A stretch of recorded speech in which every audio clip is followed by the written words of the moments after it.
Ladies and gentlemen, we are live. It's time. That's right, ladies and gentlemen. Welcome to Wrestling with Toxicity. I'm your host, Super Beer Vince Hoover. I cannot talk today. That's fine. Joined as always by Super Bro, the Booker, Jason Hoover, and we are here to talk about what's going on in the wrestling world as well as the NXT Watchalong. You have a lot of weird background noise. Do I?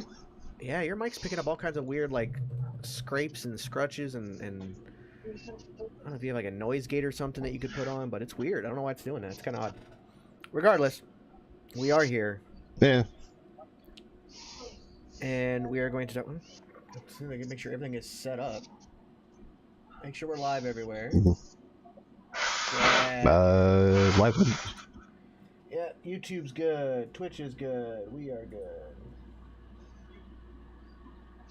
We are not on Kick. Yeah, we are. No need to refresh. Yeah, you just gotta refresh it. Make sure everything's up. Okay, ladies and gentlemen. If you're joining us over on Twitch, please give us a follow. If you're feeling ever so generous, please subscribe. You can also use your Prime subscription and make Jeffrey Bezos pay for it and stick it to the billionaires. If you're on YouTube, please hit that like button. Please subscribe. It's free there. As well as hit that notification bell so you know every time we go live. If you're on Kick, please follow us there. If you're on Facebook, please hit that thumbs up button and share it with your friends. And follow us on our group page. So we got all that in mind. As you guys might notice, Ginger Ninja is not here. He will pop in from time to time, but he's mostly going to be off on Tuesdays from now on.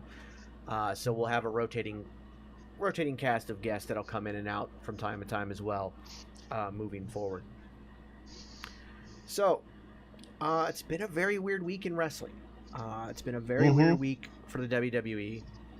WrestleMania was like the tale of two nights. We had night one, which was just tremendous and like gave you all the feels of a night one. What's going on, Matt Ward?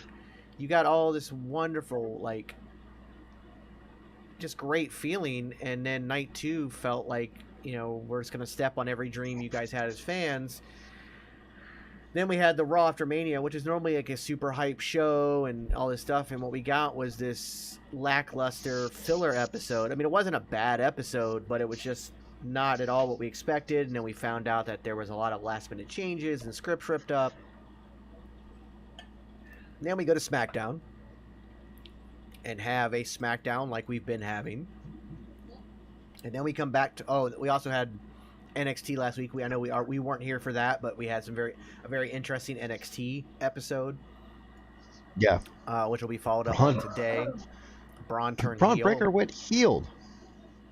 But then we come back to last night, Monday Night Raw, and they're having like travel issues where half the people can't even get there. And yet they put on a banger of an episode. It was a much better episode. And so between all of that, we get the Endeavor deal. Endeavor Media buys WWE. It basically becomes part of a conglomerate with the UFC. It goes from a $10 million to $21 billion company under this umbrella with Endeavor. Vince McMahon has a mustache. What the fuck is that? And it's not a normal mustache. It's one of those, like, supervillain mustaches. I'll be honest with you. Yeah, like, I'm half expecting him to tie somebody to the train tracks and laugh maniacally. I don't know what's going on there. So it's just been a very, very weird week for WWE. So I told you guys yesterday what the stock prices was during Punk Driver. By the way, great show yesterday. Today, the prices have actually gone down. And it is 102.87 at the end of the stock day. So it dropped less than $1 when it's already over $100. In other words, it didn't drop. That's just the standard fluctuation of the stock market. Right. It dropped less than 20 cents from yesterday. Jesus. It's still. Yeah. So yeah, it's. And like I was thinking about this, and I told you guys, if you had gone in for the initial $45 that WWE was doing their stock prices, stuff like that, when it first came open and stuff like that, you realize you've more than doubled your money for one stock. Yeah, if you jumped on board back when it went public, it was what, $45 when it very first went public. Yeah. Now it's $102, $103. Like, that's insane.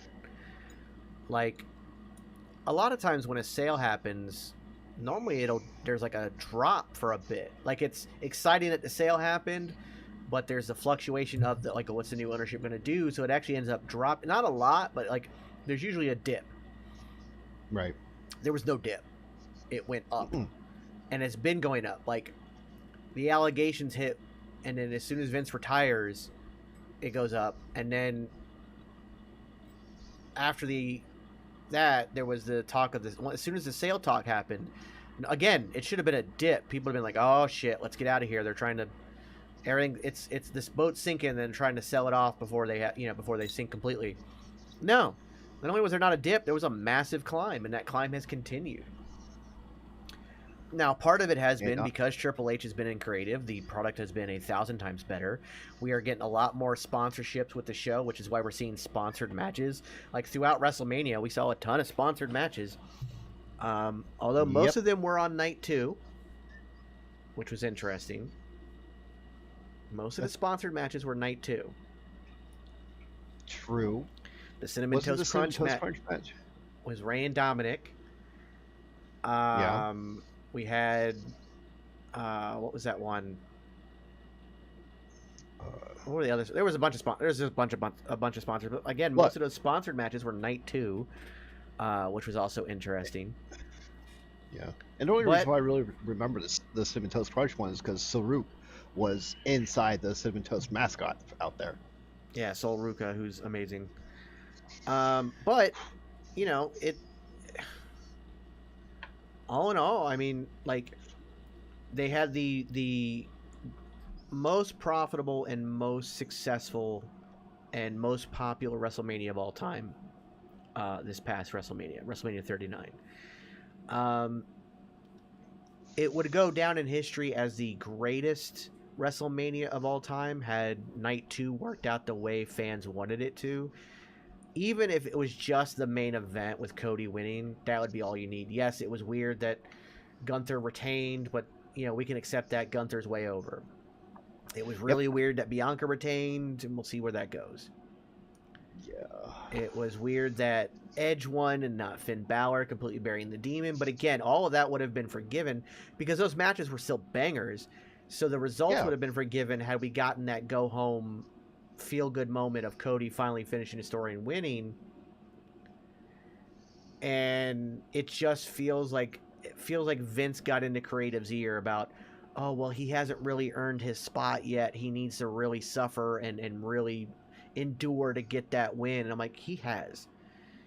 The man wrestled with a torn fucking pec and won in a Hell in a Cell match. He beat Seth Rollins 3-0 in a series. Yep.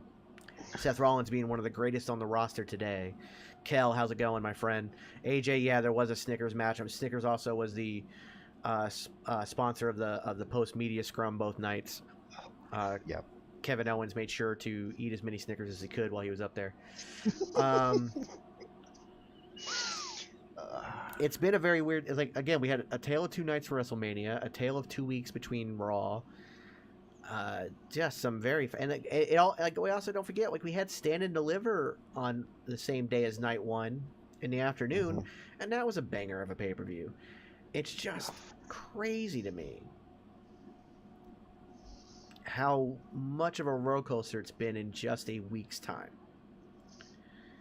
In less than 10 days, we've had such a roller coaster of events happen for WWE. This sale that we didn't expect to happen anytime soon suddenly just happens. Yeah, I'm kind of leery about that. Well, apparently there's an investigation into the sale too, so it may not be. I mean, it's supposedly finalized, but it may be retro, or it may get pulled. Who knows? There's a lot of craziness involved. Yeah. So does this craziness continue? AJ says last week's Raw was an outlier like that one episode of NXT. Yeah, I mean, that's what it feels like right now. Yeah. Hopefully that continues.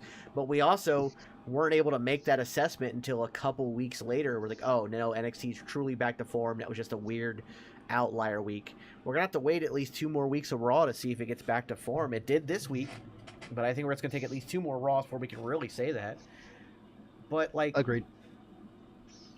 Does this tumultuous roller coaster ride of major ups and then major downs continue, or was it just that week? Is it truly just a week outlier kind of thing? Like, are we out of it already? I mean, what's going? Like, it's so hard to judge what's going to happen and what's going on. I mean, legitimately, this is a time period that is going to be the most chaotic ever in the WWE with everything that's going on. I mean, there's people on TikTok and Instagram and YouTube, so like that, talking about how Vince is taking over creative and all that stuff. And I'm like, you know what? Until I see something concrete, I'm not going to believe Vince is taking over creative at all. First off, social media is a cesspool. So fuck social media. It is. Second, without an official word, I'm not going to believe anything. Not even dirt sheets. I loved the Usos versus Alpha Academy last night. Yeah, that was a fantastic match. It was really, really good. What a banger. It kind of came out of necessity because, again, travel issues. Would I have liked to see Alpha Academy get a win there? Yes, because I think it would have not only helped the Bloodline story, it also would have drastically helped Alpha Academy. But it is what it is. Also, real quick, I forgot to mention, but it's right up there in the top right corner. We have a new sponsor this week. It is Call of Dragons. Anybody on TikTok who has seen it, I'm sure you have seen tons of ads for Call of Dragons on TikTok. However, they are in the process of wanting to get more people into their PC play. And this is where the game really thrives. On the PC, the graphics are outstanding, the gameplay is so much easier, and it's a lot of fun. So hit !COD in the chat. It gets you the link to join up with us. We have an alliance there. We require you guys to reach level 5 and then level 7, as well as join our alliance to help out with our sponsorship goals. But I promise you the game is a ton of fun. It is a fantasy MMO. If you like Dungeons & Dragons, you're going to love this. Yeah. It's a ton of fun. Come join the TGN Networks Alliance and help save the world from the Darklings. And just have a good old time. We need 16 more people to join up on the PC. It's PC only on this sponsorship with that link. We need 16 more people to reach our goal. It took me 2 hours of gameplay last night to reach level 7. That's all it took me. And that was with me doing a bunch of side shit that I didn't really need to do. I was just exploring a story. I'm going to play the game again Thursday night after the Geeks and Noobs podcast. And I'm going to go full into story mode, look at the different chapters and the different characters. Every hero has like their own story going on, which is really cool. It's really in-depth and well-done game, so make sure you check that out. Call of Dragons, thank you for sponsoring us this week. Yeah, you got some champions that I didn't get, so that was kind of interesting. Yeah, that's the other thing, too. because there's so many champions out there, and a lot of them you're going to get kind of randomly. There's so many like you could play this game for a very long time before you get through every storyline. There are so many things that you can do, and then there's the main story, and they keep adding to different side quests and stuff. Like there's the Dragon Trials, all kinds of really cool stuff. So make sure you check that out. It's Call of Dragons !COD to get our link. And when you sign up, there's going to be like some bonus stuff you get too after you do the tutorial. Like some extra gems and some extra build speed ups and stuff like that, which is pretty cool. So go check that out. Yeah, there is a PvP aspect to the game too. So, like we do alliance versus alliance type stuff, like that. Yeah, there's a lot of cool, fun stuff there to check out. So back to the topic at hand. Like I don't know if Vince has just fully accepted that he's a villain, which is why we have the mustache and the dyed hair again. The man hasn't dyed his hair in forever. Like, yeah. When he has fully accepted the gray hair for quite some time. And like he wasn't wearing makeup, he wasn't getting Botox, etc., etc., etc. Now he's got the dyed mustache, the dyed eyebrows, the dyed hair. He's got a ton of Botox, face filler, etc. to try to look young. It's really weird. Yeah. Like it reminds me of like I completely agree. It is a villain arc for him because it's one of those, fuck it. If I'm going to be the bad guy, I'll be the bad guy, and actually jumps completely into the role, you know. And I'm scared to see where things go because we know Vincent Kennedy McMahon would find a way. Yes, he has a 2-year contract right now, but he will find a way to keep himself in power in this company. Also, like, there's been a lot of reports about him only having 18% of the control now, unless he. I don't think that math checks out. No. So I know that in the Endeavor deal, they own 51% of all the stock, and then 49% sticks with the stockholders. But don't forget, Vince had 87% of the stock. Now, in the purchase, if they bought, that 51% was purely Vince McMahon's share. I think that's where the math is coming in. I think that's where these. Yeah, but I doubt that he sold off 51% of his own. Like, I don't. No way. I don't think so. Because I don't know. I mean, maybe he did. I don't know. Because that's all very business economics and stuff like that. We also don't know all the details of the sale. But the only way I think the 18% works is if what Endeavor bought was solely Vince's shares. Right, but they didn't. But that's really not what they did. They bought the company. Yeah. They bought a public company, and in doing so, gained 51% of control of the shares. So I don't necessarily think that that's what I don't know. I mean, I don't know, and maybe somebody who is an entertainment lawyer or somebody who works in finances on bigger companies like that can kind of like explain that better, and I will try to find somebody who could possibly help explain it a little bit better. But the reality is, I just don't know, man. It doesn't feel like he would have sold off 51% of his own shares. No. That's way too much power to give up for him. Legitimately. I mean, that would still... That would leave him with 36%. No? Well, it'd be 30. Yeah, it'd be 36% of that 49%. Which I think that's where the math is. I think if you only have 49% left and you have 36% of that, that's 18% total. But that's not how that works. No. There would only be 13% of stock left for everybody else who owns stock, and he would own 36% of the company. Yep. His share doesn't go down. He would still have 36%, like we said. So I don't know. Again, it's a weird thing with math and stuff. I don't know how that works. He also got a $15 million bonus, and it was classified as a bonus. So it wasn't him selling shares to give him that $15 million bonus. Because had it been for shares, they would have had to clarify it as he got $15 million for shares. Yep. And they bought the company as whole. I don't know. It's weird. I mean, basically that $15 million is like, hey, thanks for facilitating the sale. Here you go. Yeah, because did a great job. I think Triple H and Nick Khan both got $5 million as well. Yeah. I heard a rumor that Steph got some money too. Maybe. I don't know. And then of course there's the thing is with everything, like, this is obviously a humongous change in the world of pro wrestling and the WWE more localized. It's obviously a massive change.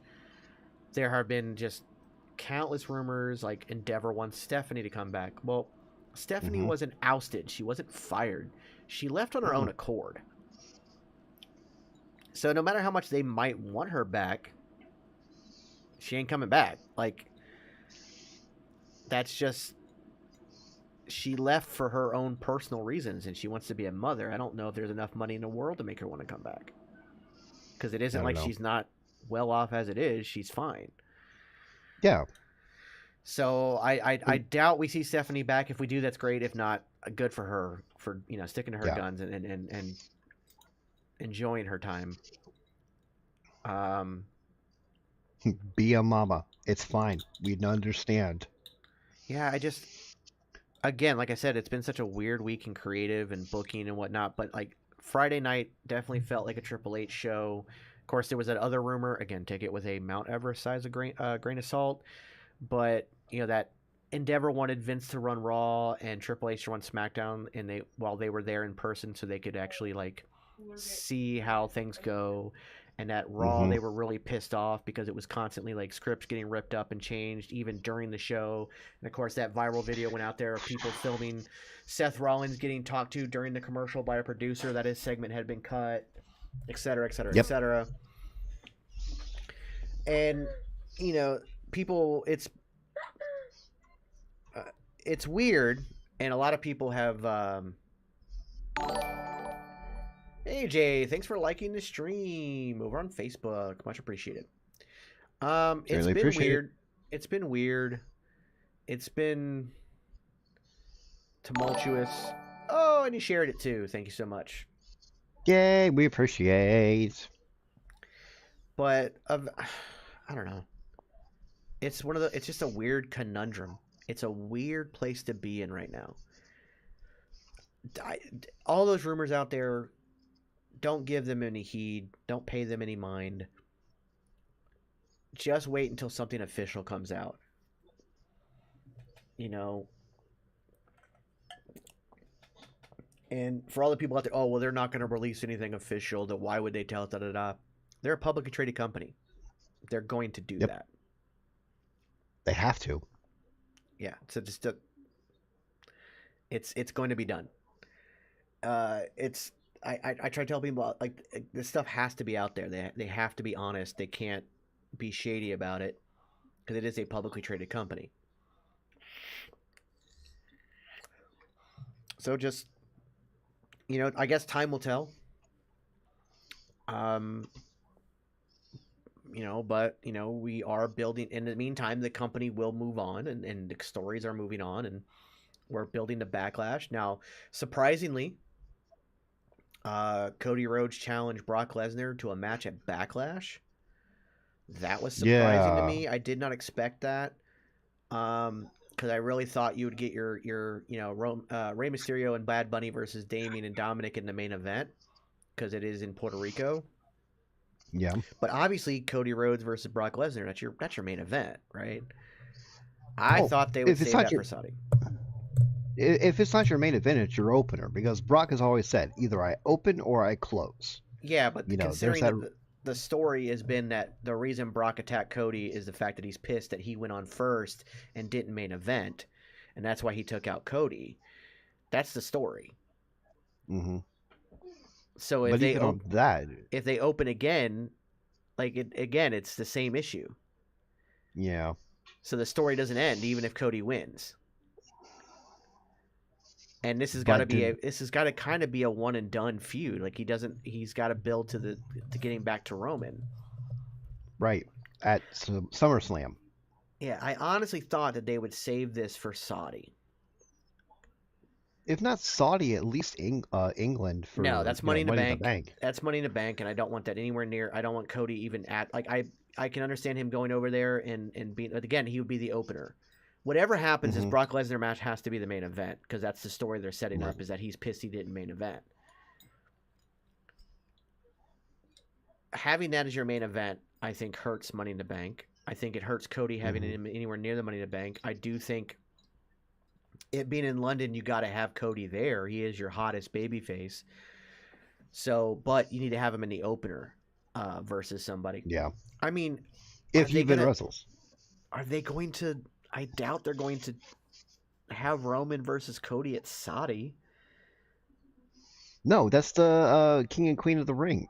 Yeah, so I doubt they have that. That would, I mean, honestly, if you put Roman on the card at all, that takes away from the whole King and Queen of the Ring. I don't think it does. I just think that Roman's in a position now where he's like, yeah, I don't want to go to Saudi. I don't want to make that trip. I mean, he's on vacation right now. I don't think we see Roman again until SummerSlam. We'll see him in I don't know about the vacation thing. Because I don't think he actually takes vacation until he loses the title.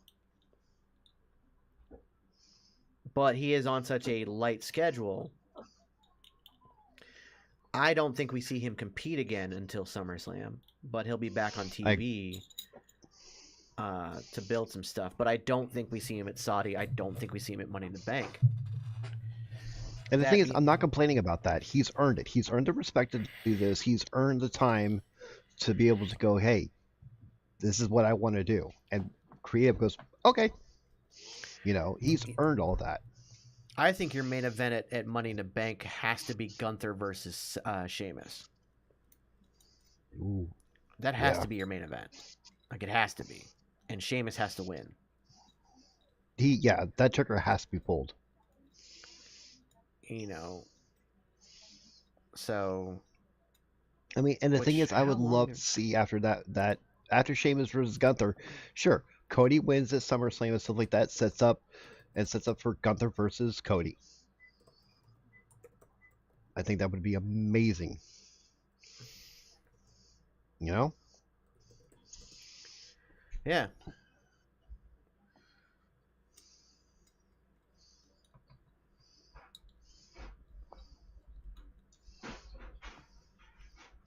So Gunther is now the longest reigning WWE Intercontinental Champion of all time. Okay, so he beat Honky Tonk and all them. Although I thought Honky Tonk's was 454 days. Mm. Oh, yeah, no. Stats right in front of you. Even though Honky Tonk Man still holds a record for longest reigning... Wait, what? Oh, right, okay. He's the longest reigning champion, Intercontinental Champion, since 1998. Okay. At 281 days. To get to 454, though... That's a long ways away. That's over 200 days. It's not over 200 days. It's just less. It's like 173 days. So what's 173 days from today? Oh, no, that was actually... Hold on. Wait a minute. That article is from March 18th. So what is his reign at now? That doesn't help me out. What's his reign at now?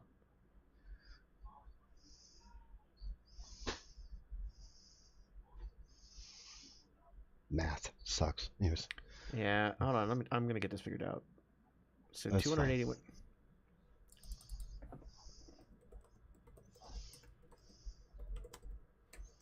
305. Matt Ward said 305. By the way, Matt, I want to give a shout out to Matt Ward and his fact checking skills that are so quick and on point and stuff like that. Thank you, Matt Ward. You're amazing. Yeah. There's a lot of things in this thing we couldn't do without you. Thank you. So he's 149 days away from 150 days away from breaking the record. Okay. What is 150 days from today? 5 months. Friday, September 8th.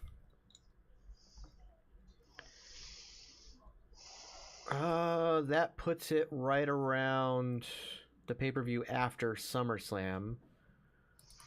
Which is a random one. PPV is after SummerSlam 2023. Hey, that's cool, AJ. AJ says right he was there when Gunther won. So AJ, what was the feel of the arena when that happened? That's something I love feeling, those feels.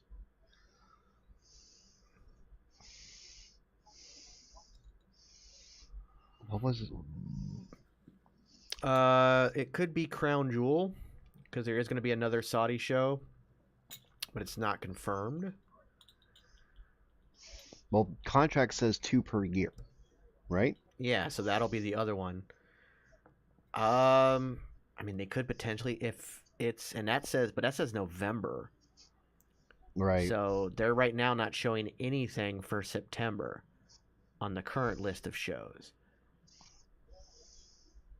But I doubt you have Crown Jewel and Survivor Series both in November. Yeah. I mean, what was last year? I don't know. They're not going off last year's either. Well, was it like Clash of the Castle sometime around September? Or no, that was August. But you could do something. You could do something similar, maybe. We got to remember when Gunther won, he was not over. Like, he was still, like, people were like, "Oh, really, this guy?" He also beat Ricochet, who was a fan. People were like, "Oh, he's finally getting a push," and then no, he's not getting a push.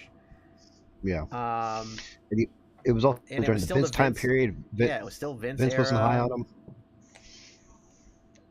It was weird to me how long that Vince even put the Intercontinental title on him.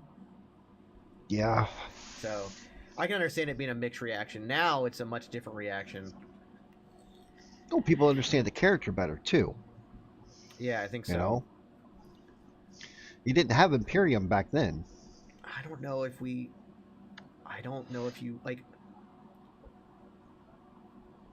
Clash of the Castle was September 3rd. Okay. Okay. So if they do something like that, I don't know if they are, because I think that would have already had to been booked, because they got to sell those tickets and everything. So I don't think it's going to happen anywhere over there, but I don't know if you wait that long anyways. Do you really want to wait that long? Like, I understand this whole record thing, and they're trying to do something with Roman, and blah, blah, blah, but like, you really want to wait that long? Like, the fact that he is, in a nearly 30-year span, the longest reigning champion is enough. I agree with that. So I think at, Money in the Bank, your main event is Sheamus versus Gunther, and we got Imperium at full strength at Clash of the Castle. Yeah.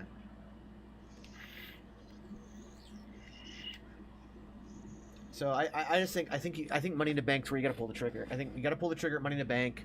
You got to. You're going to be in London, so it's going to be a similar crowd to the Clash at the Castle. I just think you got to do it. You just got to do it. Mm-hmm. And honestly, with the bad taste put in everybody's mouth from the Cody WrestleMania match, you gotta give it to him. You really do. Yeah, you can't keep crushing people with, having heels end your night on top. You gotta do something, man. Like I'm sure Cody's gonna beat Brock, because it's gonna be part of his. Oh, I gotta earn it. Well, here I just beat Brock Lesnar on my own, unlike you, Roman. And the only thing that gets me is how the Bloodline storyline runs from here to there, because we are seeing a little bit of the crumbling. I mean, not as much as I would have liked to seen, because yes, I completely agree with you. Yeah, that's a problem. I completely agree with you that Alpha Academy should have won. Even if it was Mansoor and coming out and distracting for Otis, They might not have been there. That's the thing. They might not even have been there. But like, Gunther has really proven to be a great IC champ. I agree. But every reign has to come to an end. And I think Sheamus will be an amazing IC champion. Yeah, I mean, like, they should have started, like, having the Usos lose more often to build up that even more disappointment from Roman. And because, like, right now it's just like, yes, they lost the titles and they got lied to the Raw after Mania, but they beat Sammy. They beat Sammy down. Mm-hmm. They got a win over Solo got a win over Kevin Owens last night. The Usos beat the Alpha. Like, it just seems like they're going to be primed to get their titles right back, Mm-hmm. And that's not going to help the story. They need to be crumbling. And at the same time, you're also building up other teams. Like Alpha Academy would get a huge push, or a huge rub, out of beating the greatest tag team in professional wrestling, the Usos. Mm-hmm.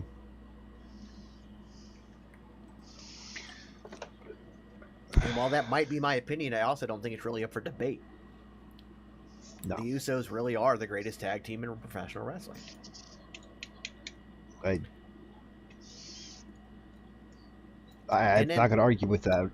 You also, on Friday, you had Jay come out in his babyface Uso gear.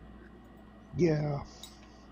and they teased him stopping Solo, but then he helps beat down Sammy. So I mean, I thought that was a good tease, but it could also still lead to tension because like, hey, why did he stop him?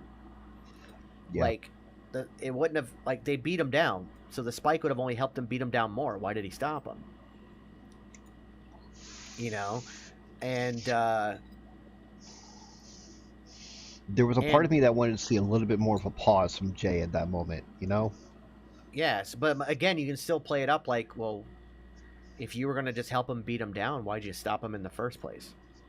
Mm-hmm. He's kind of unconscious anyways. He can't tell that you helped stop. You can't play the same thing you did before where you hugged him and then super kicked him, you know. So it doesn't, you know, so they're going to have to look at that like, well, wait a minute. Like, oh, no, I was just trying to psych him out. Were you, though? Were you, though, Jay? The Bloodline has to look at that, you know. But also he lost that match. Mm-hmm. So, you know, like that. But again, then they you know, Solo wins, the Usos win, the Bloodline comes out on top again on Monday Night Raw. I don't know. I feel like Solo, yeah, should have won that. Kevin Owens was alone and crippled. But like the Usos should have lost. Yeah. I feel like they should have lost. But I agree. And by the way, shout out to Kevin Owens for selling great in-ring psychology and storytelling with that whole knee gimmick and stuff like that. Yeah. So good. Yeah, he did a really, really good job.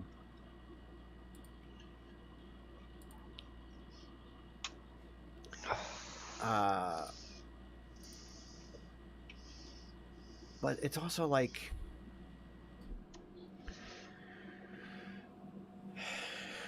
that's the thing. It's like it's still like, again, nothing's clear. Nothing is clear right now.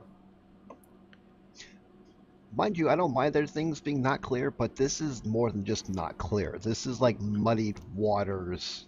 Oh no, I meant like when I say not clear, I don't mean like in storyline wise. I mean in like behind the scenes wise, partially because of storylines. Like, I can't tell if Triple H is booking the Bloodline this way or it was something else. You know, like, you know, so it's a little weird. We've also had, you know, there's also that whole aspect. I was worried about this sale because Nick Khan, right before the sale, had done that interview on CNBC about possibly bringing back the pay-per-view model and use the UFC as a comparison. And I was like, no, don't do that. It's going to kill the network. Yeah.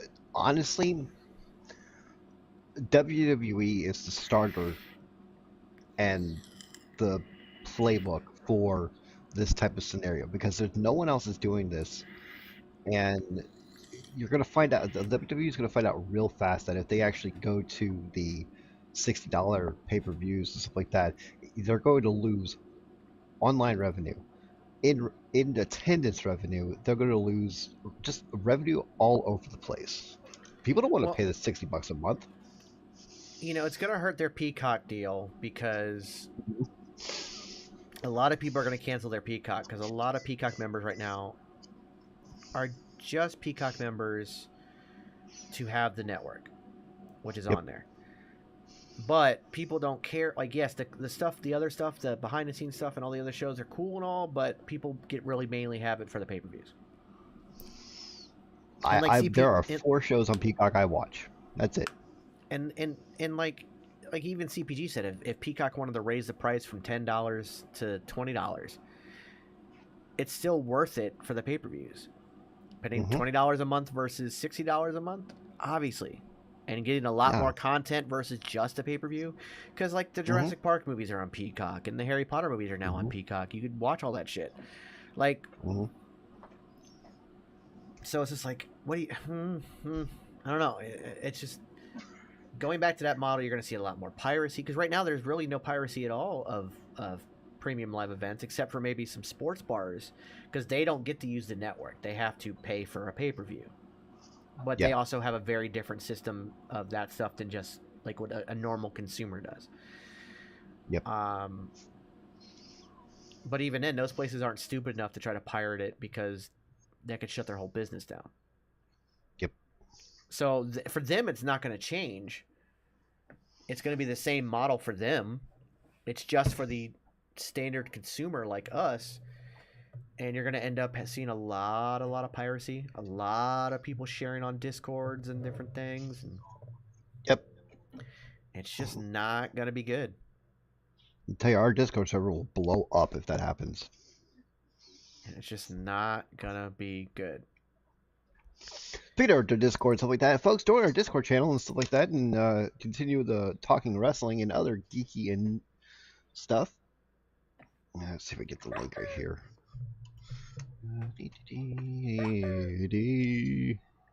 There we go. Thank you, Cal, for liking the stream. And in just a few seconds, we'll get the notification that he shared it too, because I know he did. Yeah. Kelly, you're amazing. We appreciate you. Thank you very much. Mad love. Mad love. And there it is. There it is. So yeah, I'm very curious to see what the future holds over the next few weeks as we see things kind of going. I mean, what do you guys think in the chat? Like, where do you think that, again, this was an outlier episode of Raw, that maybe, you know, Vince is not back in creative control? Rey Mysterio removes his mask on Impulsive. Really? Huh. I didn't know. AJ, I saw you posted that thing in the Discord about Ray and Dom having a mask versus hair match. I haven't read it yet, but I will later. And yeah, I don't know. Like, you have to make a really big deal out of somebody's hair to do a versus hair match. Like any kind of anything versus the hair. Like a mask in especially for Ray. It's literally it's almost his heritage. It's spiritual, man. Like to luchadors, it's a spiritual thing. Like it's a big deal to lose your mask. Dominic getting his hair cut, not that big. Ooh, what it is up, you beautiful shitheads. Tommy. What's going on, Tommy? Tony Giovanni said on his podcast that Billy Starks is signed with AEW, but they haven't posted the poster. Do you think he's like kind of confusing AEW with ROH? Like she signed an official ROH contract because she has worked exclusively since ROH has restarted on ROH. So maybe he said AEW because AEW owns Ring of Honor, but she's actually signed to Ring of Honor. I hope that's what it is. Don't get me wrong. I like Billy Starks. I fucking love Billy Starks. She's amazing. But I wanted to stay in Ring of Honor. I do.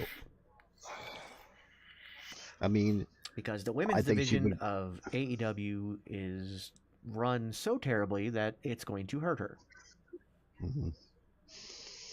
Honestly, I'm almost to the point with AEW, their women's division, we're like, why don't you just move everybody to Ring of Honor or something like that? Because there's no storyline, there's no nothing on. I mean, the current really big thing is Taya Valkyrie versus Jade for AJ, ownership. Hold on. I have to address this immediately. AJ, Please. I need to know where you heard that rumor. Where did you see the rumor that it wasn't travel issues, that people were boycotting Raw? Because don't forget, one of the people that was supposedly mad at Raw and looking for their release from those rumors was Bayley. And who was on Raw? Bayley. Yep. I want to know. I want to know where you heard this rumor. I need you to tell me where you heard this rumor, because that is the biggest load of bullshit I have ever heard. These wrestlers Nothing are against not... you, man. No, it's definitely not you, AJ. I need to know where the rumor came from. That somebody's willing to say this stupid ass shit. Because here's the thing. Wrestlers can't boycott. They get fired. There's no union. They're independent contractors, even though they're not. They are on paper. And so guess what? You no-show a show, you're fucking done. Yes, it was a comment on a Facebook from a Fightful post. So somebody with zero knowledge trying to spread bullshit. Got it. So it wasn't even Fightful. It wasn't even a dirt sheet. It was a random ass comment. Got it. This is somebody trolling. Either they're trolling for the sake of trolling, or they're trolling for the sake of they think they know what they're talking about based on their own personal feelings. Again, anybody that did a no-show to Raw would be fucking fired. Yep. Especially like, this current time of day. They can't fire all of us. Yes, they fucking can. They have enough talent in NXT to start all over. Did you not see they ran a whole full fucking show for Raw with not but half the talent there? They're fine. They're fine. Brian Cage under a 3-year deal. That kind of blows my mind, but good for him. Good for him. Get that money, boy. Remember, folks, the draft is coming up. And as Triple H said, everyone will be available, which means NXT, SmackDown, and Raw. All of them. Again, this is why I don't think we got any surprise call-ups or surprise debuts. Because when he says everybody, I think not only does this include NXT, I think it includes people who are free agents outside the business. Really? Yes. I think when he says that everybody's available in the draft, I think he means that this includes free agents outside the business. So I think that we're going to see not only call-ups during this draft, we're going to see 1 or 2 free agents sign as surprise debuts, which is why we didn't get them after Raw. Yeah. And to me, it kind of makes sense to not have the draft until after Backlash. If you're going to create a pay-per-view that's literally called WrestleMania Backlash, and it is the fallout of WrestleMania, doing a draft doesn't make any sense before the Backlash. You got to let all the stories kind of finalize through that, and then you can do a draft. That's kind of why I was always against the draft being near Survival Series, you know? Because what stakes do I have in this brand new company that I was just drafted to? You know, why? Yeah. You know, I right after Backlash, for me, perfect time. You can set up stories for SummerSlam and all the other ones, and you can start working on a War Games story for Survival Series. Yeah, because you could easily do a Raw versus SmackDown War Games, but you're gonna have to you will have to stick to your brand split more. And not have people on both shows, unless it's something like you're feuding with Roman Reigns, who has both titles, or it's the tag team thing where like Kevin and Sami go to different shows because they have both titles, but not have the SmackDown tag team that's trying to face them should not be going to Raw to see them.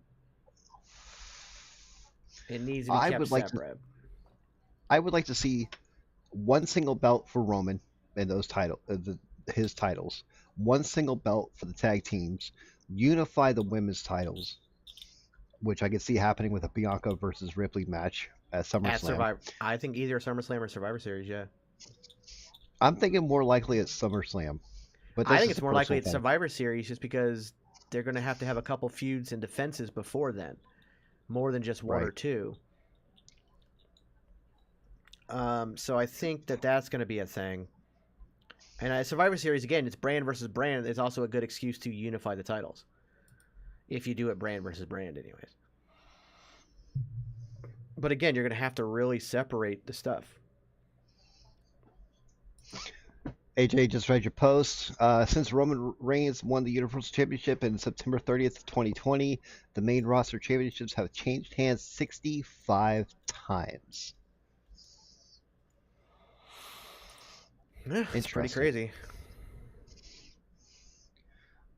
And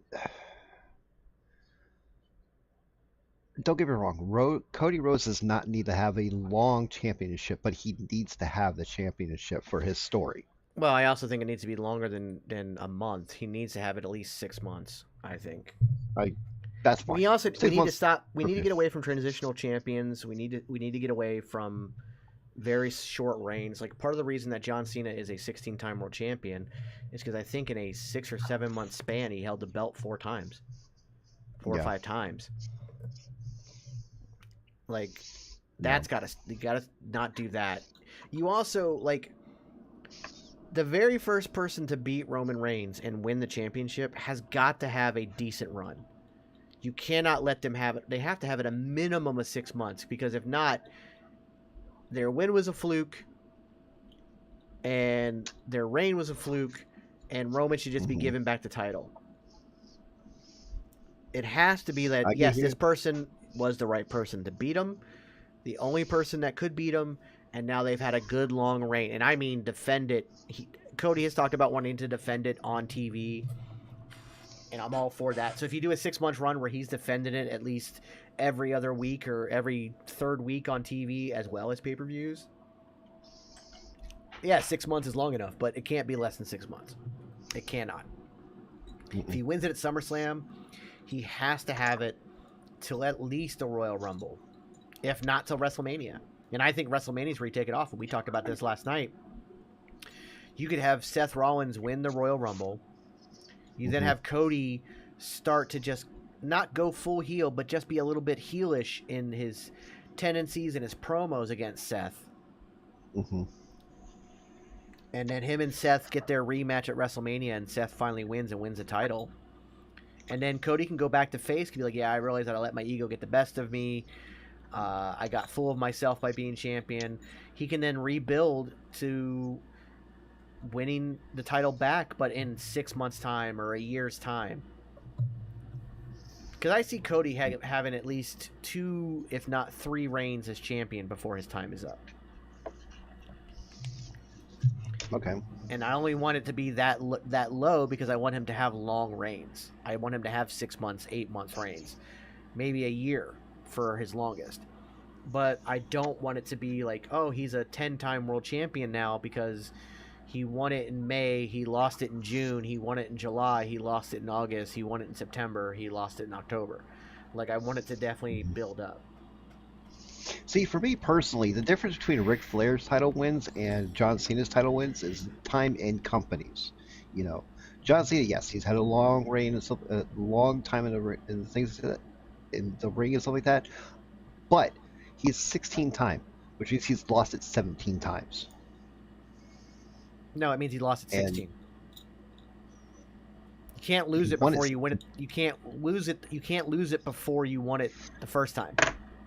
Math, it's hard. I'm sorry. So, no, you're absolutely correct. You're absolutely correct. He's won it 16 times. He's lost it 16 times. Right. Not to mention any other time he was going for it and he didn't get it. But,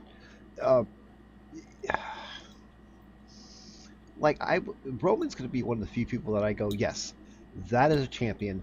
That is a man who may only have 5-6 titles underneath his belt, stuff like that. But that's a long-term holder. You know? How many championships does Roman have? Oh, I don't even know.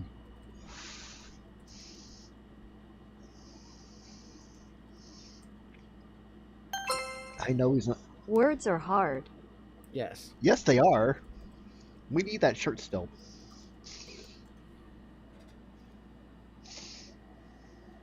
He's a 6-time world champion. Okay. And if he never wins it again, I'm still saying he's going to be one of the greatest. Yeah, because he'll have this long-ass reign to go along with it. I think Liv and Raquel might be transitional champions till Ronda and Shayna are ready. I agree 100%. I believe that Shayna's injury might have made them have to course correct. Although I think that Trish was, I guess they were always planning this Trish turn. I'm still not 100% on board with this. No, I'm not. I mean, yes, Trish has had some great heel moments in the past, stuff like that, but that's the past. She's a legend. By the way, I love my wife. Oh, nice. So, I mean, we'll see. I'm sure it was probably Trish that attacked Lita backstage. But if that's the case, she should have, like, lost a match on purpose. Right. Which she didn't. Like, I want to know all the ins and outs of that attack. Was it Kai and Tai? Whatever. You know, who actually did the attack? Because Trish did not wrestle at all that match like she had attacked Lita. There was nothing. Well, I mean, like, when you're going to turn on somebody, the first at least half of the match, you have to pretend like you're fully in it and committed to winning the match. But like, she lost because she missed a chick kick, which wasn't her fault. It was Liv ducking it and going for a surprise roll up. Mm-hmm. Now, could she say that she could have kicked out and she didn't kick out? Maybe. But I think the reality of it is, like, I don't think that was handled well. I think it was probably Trish that attacked her. It's not Kai and Sky because they're on a whole other story right now.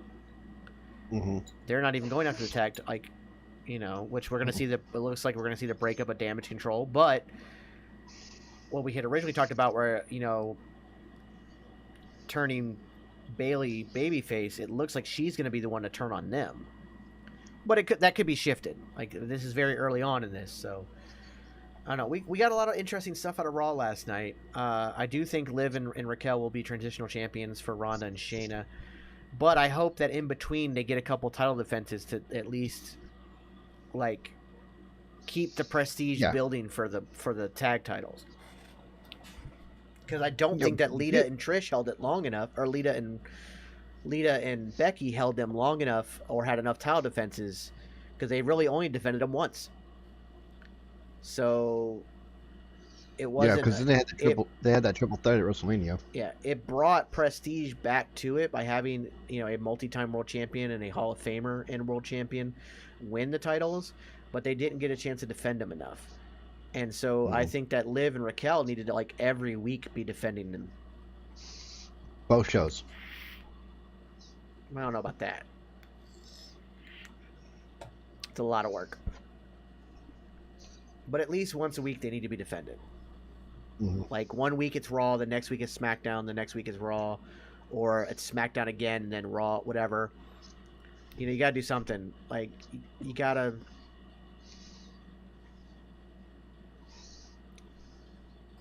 There's an opportunity to bring some prestige to those belts.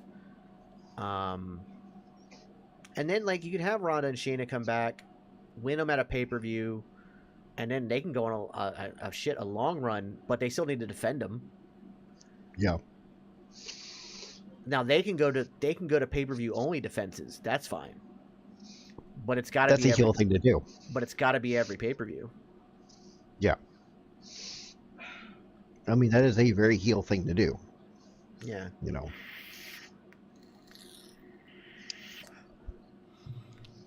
So we'll see. NXT is going to be starting here in just a few minutes, so we're going to get ready for that watch along. Mm-hmm. But I didn't actually get a chance to go back and watch last week's, but I did see some highlights that, you know, Braun Breaker was able to, you know, turn heel. What if Kai interferes in the women's championship match? Sky beats Bianca and then they kick Bayley out. That's the only way I can see her turning face. Well, no, because Bayley could... Because what could happen is that Bayley could attempt to interfere on Sky's behalf, fail to do so, cost Sky the match inadvertently, not on purpose, but inadvertently cost Sky the match. This causes Kai and Sky to turn on Bianca and beat the ever-loving crap out of her after the match. And then she automatically turns face there. Ginger is now going to be off on Tuesdays. He will pop in from time to time on Tuesday nights for NXT watch-alongs, but he's kind of reducing his schedule a little bit, you know, for his own mental health, and I completely understand. And we just got word, due to the Dad Hat's current situation and everything going on with his family, that we're going to be canceling World Championship Wreckage. So Saturdays we're not going to have a show for a few weeks before I figure out something else to put in that place. But with everything he's got going on with his family, he needs to focus on them, and I completely understand.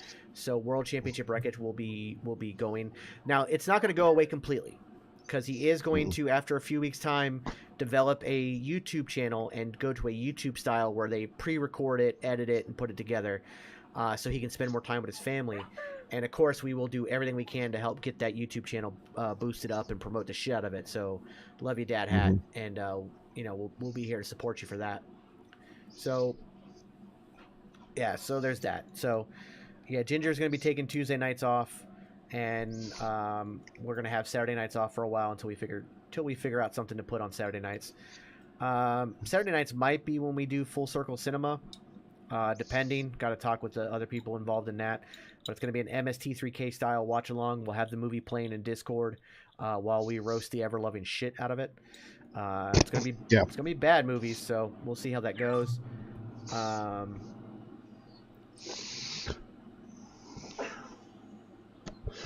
But yeah, it's gonna be really interesting. Yeah, there's a lot of stuff going on in the wrestling world, including our world here at TG and stuff like that. A lot of changes and stuff like that.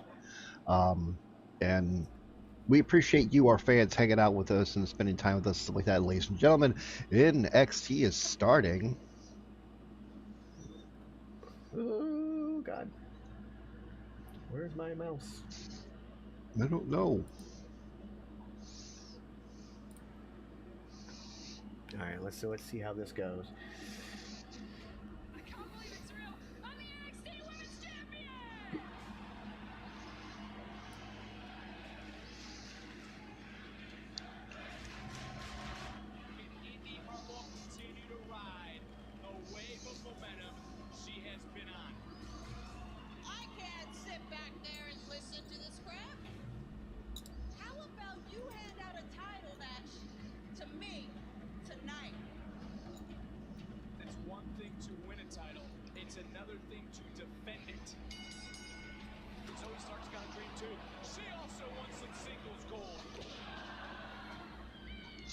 I have a feeling Zoe Starks is going to be on SmackDown after the draft. Probably. She feels like a SmackDown person to me.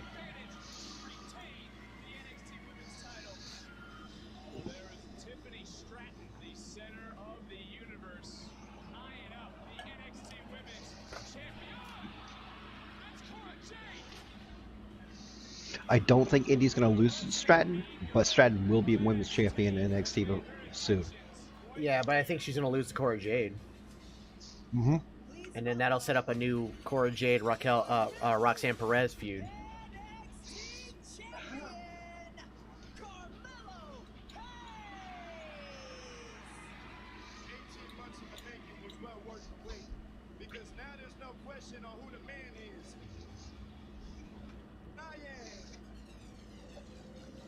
Honestly, this double turn at the end of the show last night was so good. Boy oh boy, you know it's gonna be a good night when a girl says play me some Hadab Teed and Lamb of God. I sure will, don't mind if I do. Oh, that's gonna be interesting, Tommy. You're in for a good night, sir. Heck yeah.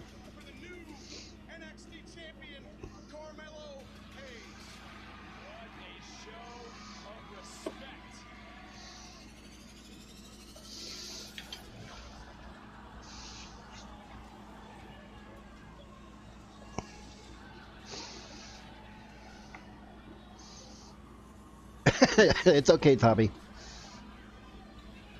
It's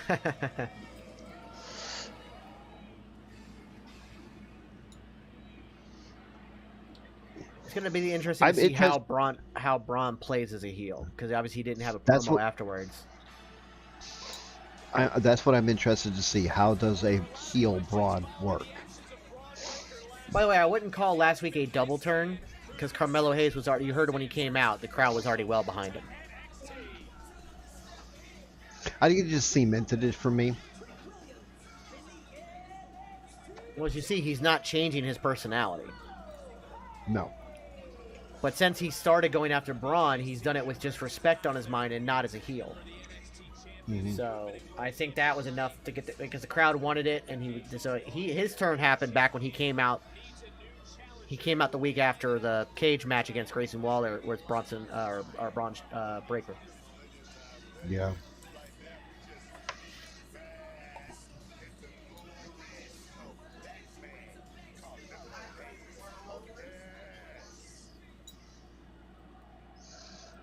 I would love for Braun to come out and say that I'm not Braun Breaker. My name is Rex Steiner.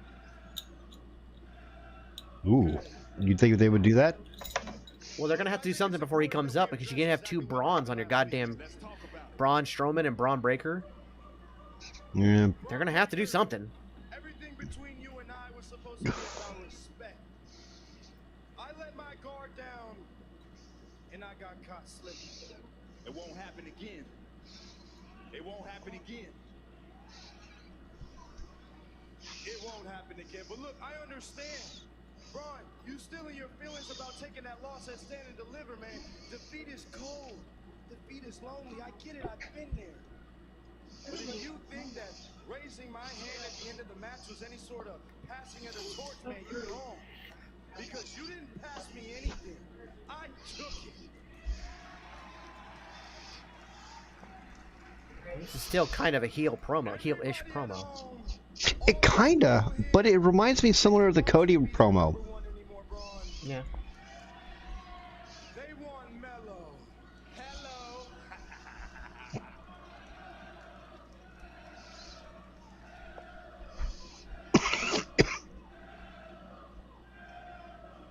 Look, you and we gonna be doing I swear to, for a long time, bro. if there's a Mellow Yellow match, ever, That whole weekend was ever, just a I'm gonna chapter lose my shit. of our long story. God, I hope So I'm not. gonna go ahead and I'm gonna flex my championship privileges, and I'm gonna offer you a spot in that fatal 4-way tonight to go ahead and go against me at Spring Breaker for the NXT Championship. Go ahead and work, dog. I'm gonna do that.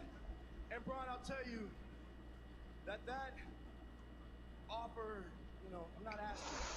I'm telling you. Because I need to get it back. And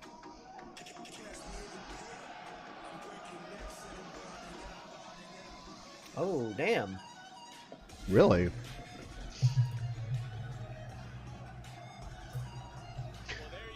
Okay. This is cool. I want.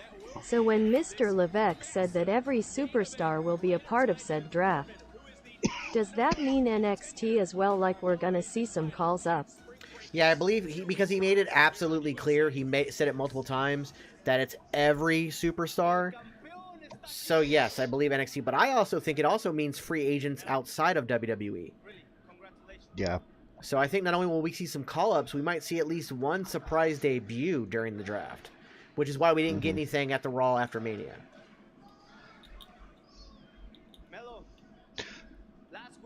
If Dragon Lee's in this match, I want to see more offense from Dragon Lee.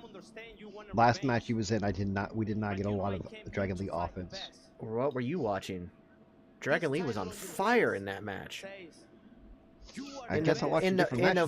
The Fatal 5-Way? You're talking about the one for the North American Championship?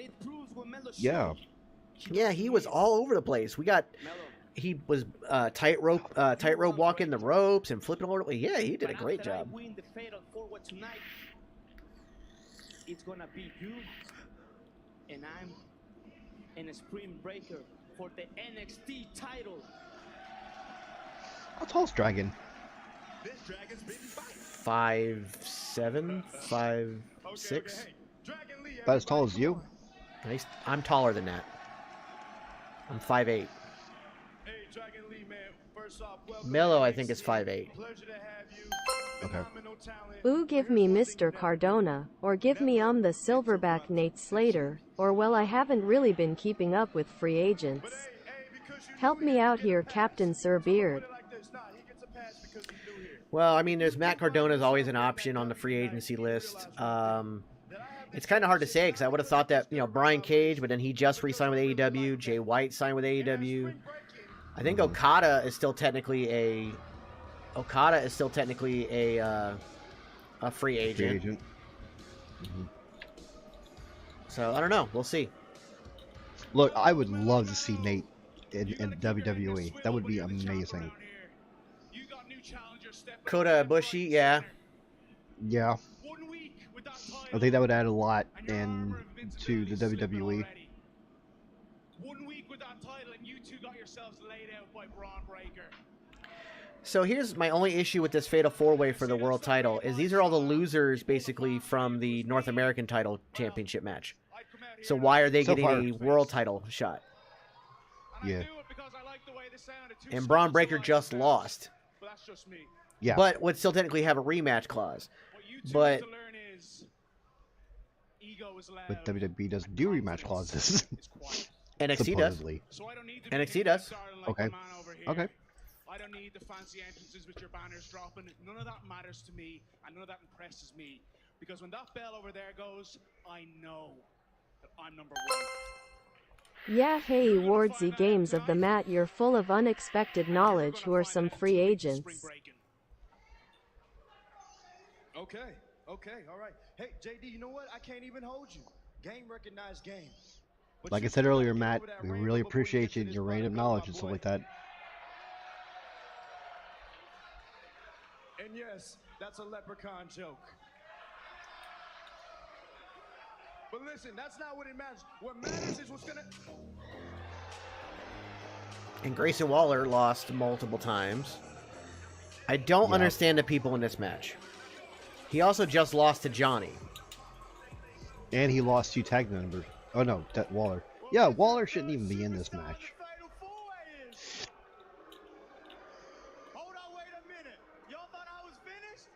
And it's going to be 3 heels and 1 face. You guys are dumber than you look. There's a combined IQ here at like 150. Braun Breaker, JD McDonough, and Grayson Waller all heels. And how do... Yes, they are. And Braun... I don't know. I'm not sure about this. But what I don't have to translate is the fact tonight Grayson Waller's winning that 4-way. And hey, Mello, a real superstar is going to take that championship from you. Okay. Hey, look, everybody Think ol' Wardsy fell Alcy. do what it takes to really win. 2 weeks, spring breaking. I see a whole lot of thems, but there can only be one. Him.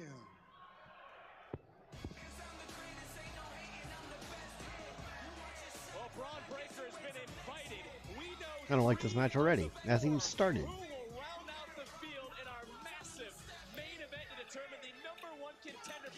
It's Bronson Reed. Braun Breaker, not Bronson Reed. Braun Breaker. Braun Breaker. See? Yeah, definitely needs to change his name. Are we good? Let's see. Considering you tried to ruin my relationship by telling Brooks I was cheating on him, yeah, I ruined it. Keyword is tried. I'm good, and Brooks and I are great. Now let's focus on winning our tag team titles back. Well, something we can agree on. By any means necessary. Here we go. You've got to be... I don't want that goody two-shoes Fallon Henley as my partner. I need yeehaw bitch Fallon Henley. That's the only way we're gonna be out. You want to see that side of me? How about I show you right now? Guys, y'all are up next. Can you please just focus on the match and not each other? Where's Brooks? I don't know. Beats me, man. He's not coming. What? Why? It ain't like Brooks to miss something this important. Brooks doesn't want to be around either of you right now. Just focus on the titles, brother. Just focus on the titles. Walking out to the ring, the fans I must have missed something last week, because I have no idea what that's about. He understood the policy. So they had a rematch kind of last week. Oh no, they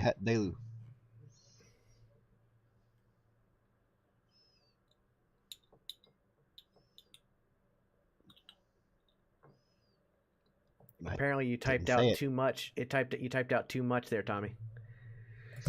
Yes, I win. So you see that finally I win. No. Don't read it out loud. Don't read it out loud. He typed too much, so it doesn't get to be said. Stupid lady. So again, what happened last week? Did they like tell Brooke that she was cheating, and what was her excuse for Sebastian and all that shit? They didn't give an excuse for Sebastian. That was already, she did everything it could to interrupt, and she turned it around to. Well, Matt Ward, I knew that part. I did the stand and deliver watch along. I'm talking about last week, sir. Yeah. So it basically was backstage promo and stuff like that. And she turned it around to make it make as if she was questioning their relationship and stuff like that. So.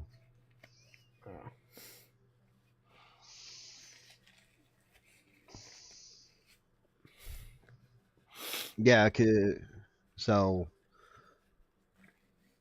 there was a kiss too. That was at Stand and Deliver. The Kiss was at Stand and Deliver, wasn't it? Yeah, it was. Yeah, the Kiss was at Stand and Deliver. Honestly, the only thing that really stands out to me right now is Axiom super kick Scripps when Scripps try to jump him from behind. And while Scripps was flipping over the rope, it got a super kick to the face.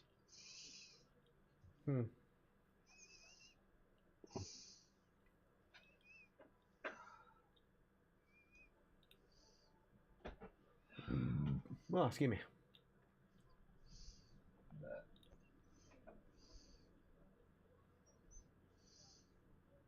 It's all right, Tommy.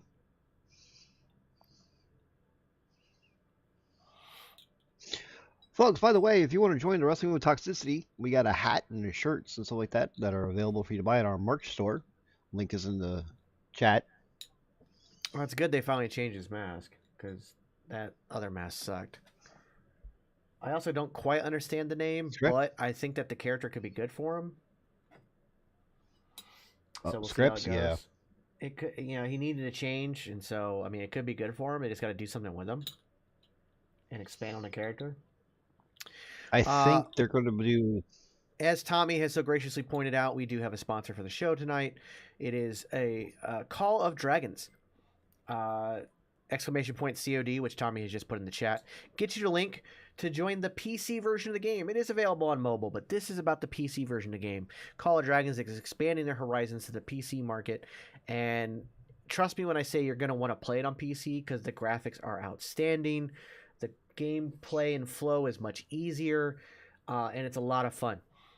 We need you to reach level 5, join our alliance, and then reach level 7 for your city. And that helps us out greatly as a channel. It'll help us grow immensely, and it'll take you less than 2 hours because I did it in 2 hours, and I was doing all kinds of weird side quests. So definitely something to check out. It is a whole lot of fun, and people are going to want to see it.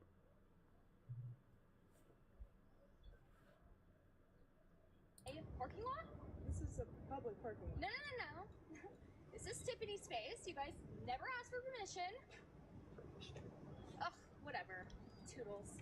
Actually, you know what? Nobody cares you're debuting, and nobody cares you guys are best friends. Ugh, ew. Ballet. That was rude. Anyways, Daredevil Danny Palmer debuting soon. Be sure to check it out. See ya. Well, Danny is very shortly, but also Stratton and Luca go one-on-one later tonight. Yeah. The following contest scheduled for one fall is for the NXT Women's Tag Team Championship. Introducing first the challengers, the team of Fallon Henley and Kiana James. Look around, Booker. There is no Jensen, and it was Kiana James who said he cannot stand to be around Henley or his tag team partner Josh Briggs. I hope the country girls lose. I mean, I hate to say put it that way, but they shouldn't have become champions in the first place. Yeah, and they're not going to win because it's going to lead to more fallout for them with their story they got going on. I mean, admittedly, they at least do have one of the most comprehensive stories in NXT right now. It's just, unfortunately, a daytime soap opera story. Yeah. For the challengers, there's really more turmoil than ever, so the question becomes, will cooler heads prevail here tonight? What do you mean, cooler heads? Are you kidding me? And every time I forget that Booker T is on the announcer table, he speaks up.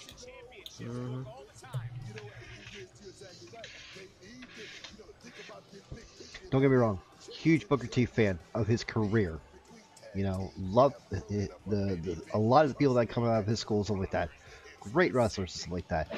Yeah. But he does not have the mindset to be an every week announcer. No. I mean, like, again, you got to look at, the Usos, Athena, Roxanne Perez. So many others have come out of his school that are just beyond amazing. But yeah, he's just not cutting it on commentary. Can Booker T be drafted to main event commentary so we don't have to hear his ass? That'd be nice. It would be nice. and I would love it. Give me.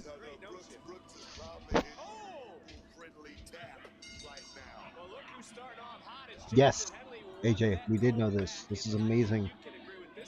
Cody Vader. Yeah. Quick story, and I feel stupid for it. However, I accidentally bought 2K22 instead of 2K23. Okay.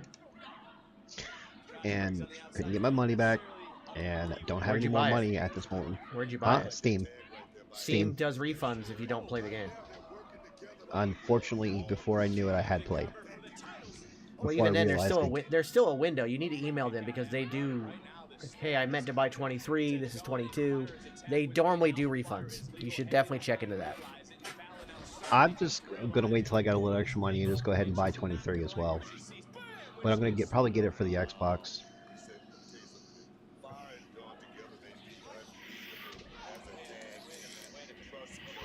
Cover back to the live action of the ring, a kick out, a near fall, and whoa! He has arrived. That is Jensen. Jensen is here.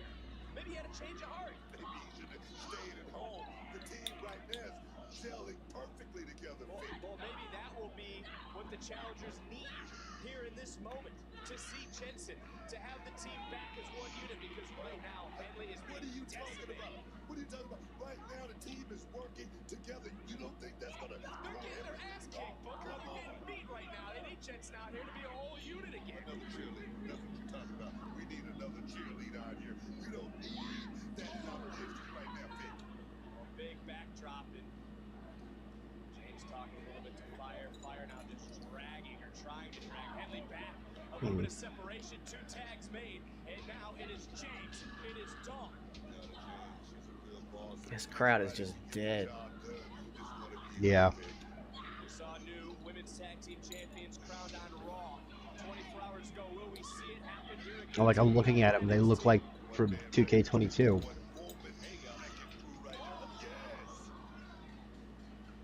James came in with a game plan.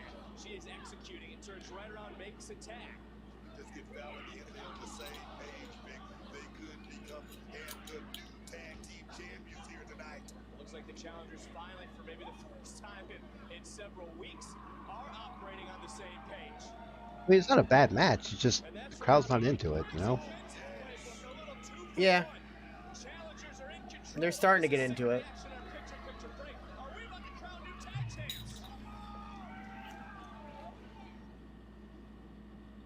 Yeah, they're starting to get into it. But now they're just standing around. Why are you not continuing the match? I don't know.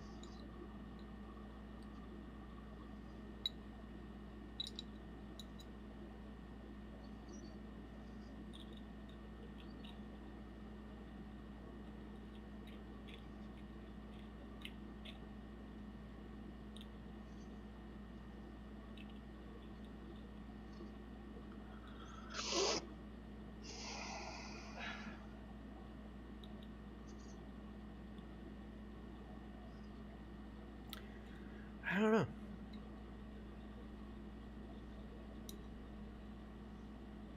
And right now, your women's tag team champions are not looking good. So I really don't. Again, I don't know what this match serves a purpose for, except for furthering the Fallon and Henley storyline. Yeah. But you're kind of hurting your women's tag team champions at the same. I'm sure they're going to win, but. They're but how? Really getting their ass beat. Yeah. Well, I'm sure it'll probably be the same thing about, like, she's going to want her purse with whatever foreign object she has in it. Jensen will probably come out, stop them from giving her the purse. And then we'll find out that Jensen has found out everything. Because all he ever had to do was go back and watch previous episodes of the show. Which is why that's something like I would actually, as a wrestler, bring up in promos. I'd be like, do you even watch the show? Do you watch this product at all? Do you go back and watch? Because all you got to do is see everything. There are cameras everywhere. Yeah. You know, apparently when Henley and her guy were breaking into James's office, they brought a cameraman with them.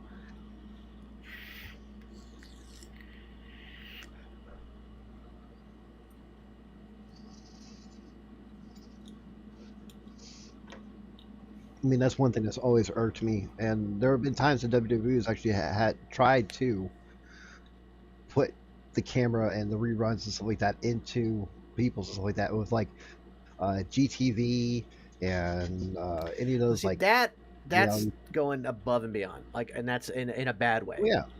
Just be like, hey, you know, I'm not, like, I didn't mean to hit you. It was an accident. Did you not watch back the match? Like, like all these like these tag team feud, like, oh, why did you hit me? It's like, I didn't mean to. They moved. You know, it's something like that could all be easily. And that's something I think that needs to come into the storylines. Not everybody has to do it, but somebody needs to do it. Because my God, like, well, at that point, we know that Jay and Roman watched the show. They've made references to watching the show before. Big E is another one. He watches the show. They've made references in promos and stuff like that about watching the show. So we know it's available to people. Yeah, exactly. But those same people don't watch every time. Because if Roman watched every episode, he would have seen Sammy talking to Jay and, you know, before all that went down. Jay would see that Paul Heyman lied to them. You know? Yeah. Like, they don't watch every week, apparently. Just when it's, you know, necessary for storyline.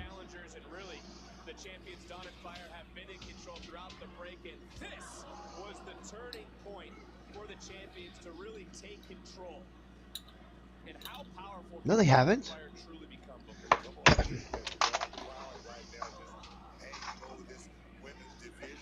Well, no. During that whole commercial break, they took control, and they've been beating the crap out of Fallon since then.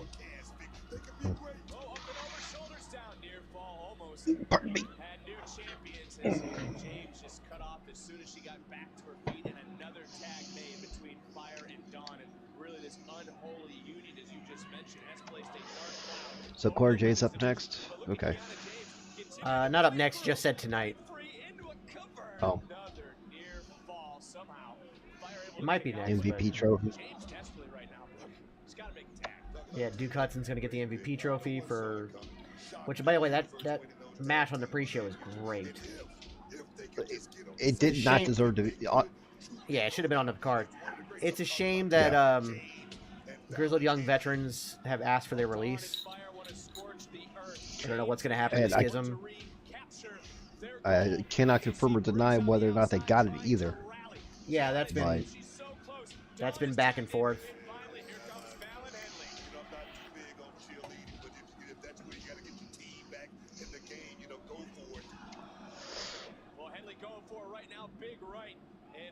Some innovative offense, finishing off the Bulldog. That's pretty cool. That was nice. Nice Bulldog. And here's that yeehaw mentality that James said Henley had to have tonight. Big right hand just rocked Fire. I'm big on by any means necessary right now. Fallon Henley's doing a hell of a job. Didn't get all of it, got enough to take down Dawn and Fire. Missed the blockbuster there. Oh, Soul Rooker versus Tiffany Stratton. That should be a really good match. And then the massive main event, who will be the oh yeah. contender for the NXT title at Spring Breakin'. But this is about the NXT Women's Tag Team titles. As Henley and Dawn both on the same page, buckling each other's knees. Who is standing? Alba Fire. Fire just delivered that bomb. Just a second ago. Come on, ref, do your job. That could be it. That could be it. Wait a minute. By any means necessary. We've seen that bag come into play before. Jensen is here.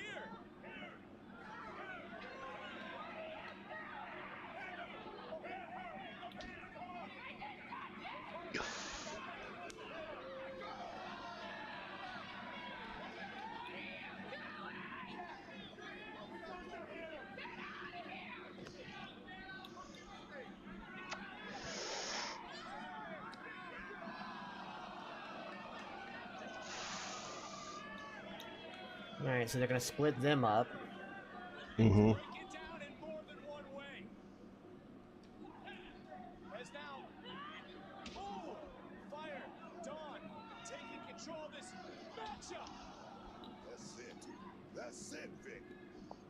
locked on, dragging over fire Ooh, into the cover. nice distance on that one. Champions retain.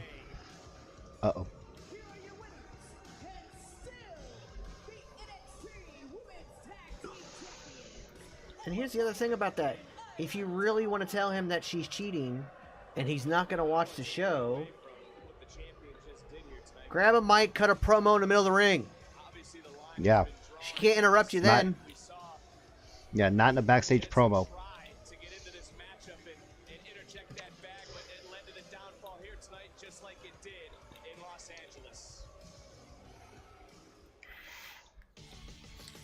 NXT is about to blast off to a new stratosphere.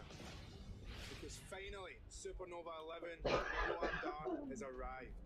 I'm a combination of swag and style, an elegant savage with unlimited. I'm happy to see him back. Me too. There is a lot of fantastic superstars in WWE. There's only one Supernova. I open people's eyes, I take breaths away, and I break jaws. I'm a world-class performer, and I revolutionized a whole new match style.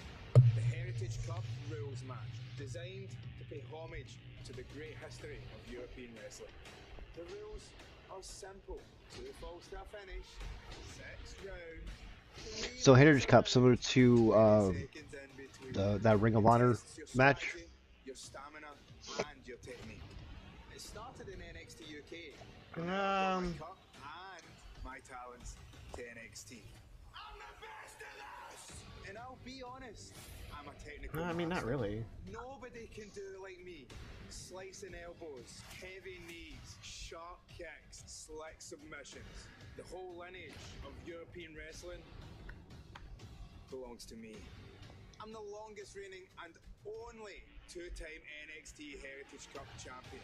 And we came across the pond to see what NXT's best have to offer. So it's time to separate the sheep from the goats. Which one of you dafties is going to step up to the cup? But don't forget, those Yeah, it's a British rounds match. Yeah. Yeah, thank you, Matt Ward. Check, please.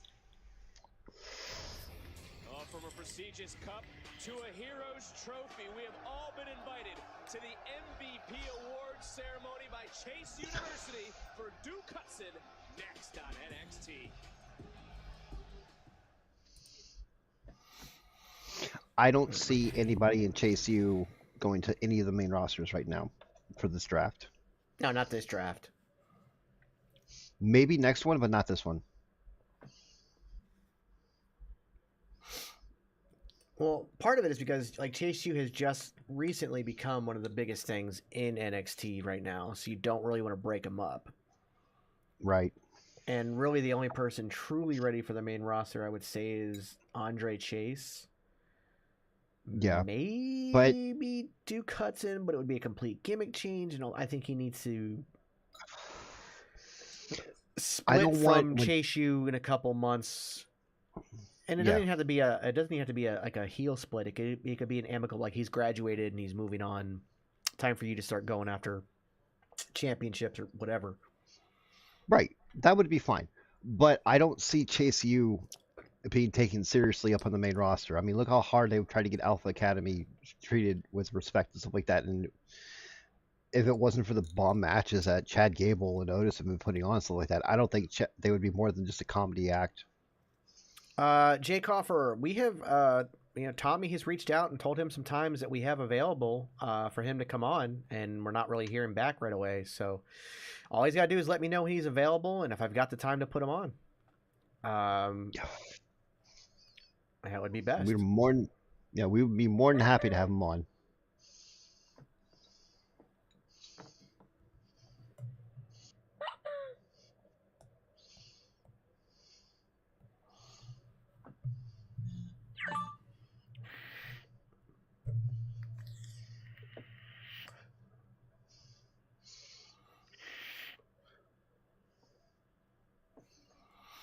Yeah, I mean, our schedule is up on Twitch. You can see when our schedule is. The only time I would say Thursdays are not good. Basically, right now, the only days that aren't good are Wednesdays, Thursdays, and Saturdays. But a Monday night show, a Tuesday night show, a Friday night show, even a Sunday night show, which is Ring of Honor based, but we could definitely have them on. Mm-hmm. Which I do need to update the.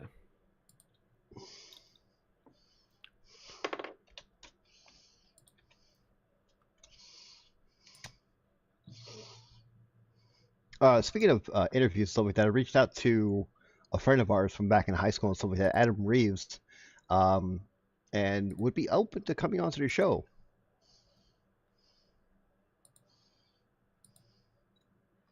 Okay. So if you want, let me I can get in contact with him and see when his availabilities are, and we can set something up. He has been doing the referee thing locally in different promotions. So, all right, right on. Yeah, let me know.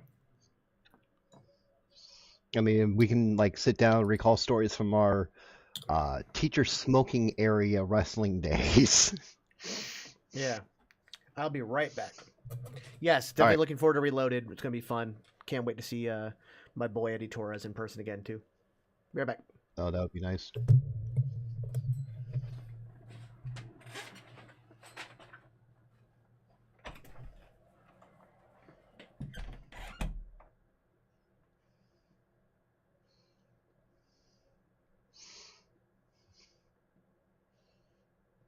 Folks, if you got any questions you want us to answer, or if you just got random things you wanted us to answer and stuff like that, quite so like that, go ahead and post them in the chat. We are trying to make sure we stay up with all forms of media, Facebook, Kick, YouTube, and Twitch.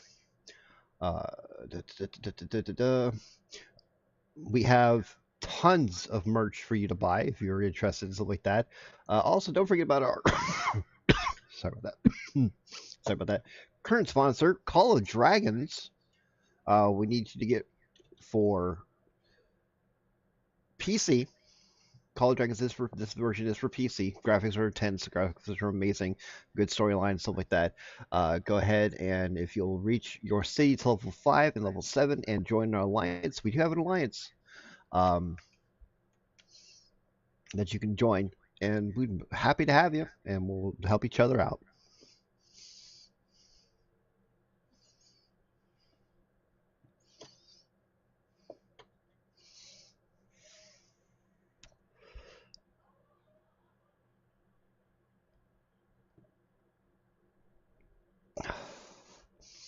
And I still don't know how Andrew Chase can wrestle in that sweater and pants. Oh my god.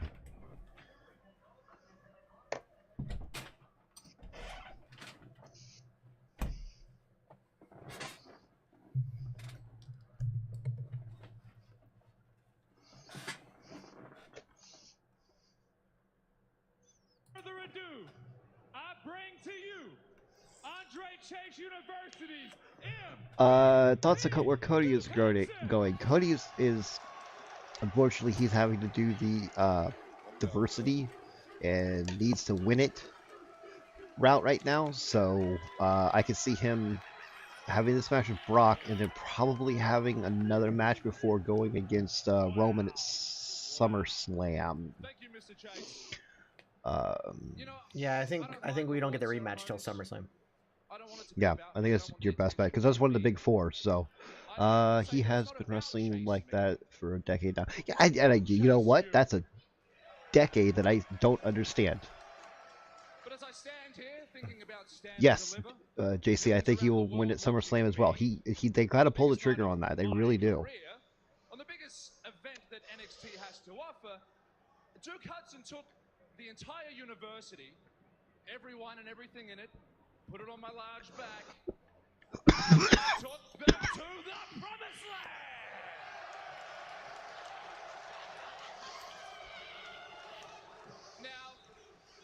Now, this isn't just me coming out here and patting myself on the large back I was talking about earlier. No, it was a group effort. I merely led the march towards evil.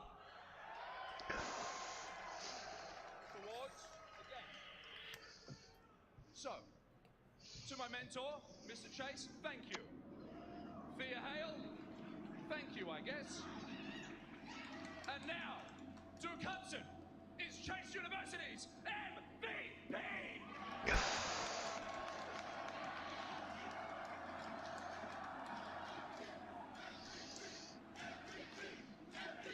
MVP. Love hearing it, love spelling it out. But there's another word I'd like to spell out right now. And I've never got to do this before, I didn't ask permission. So join me.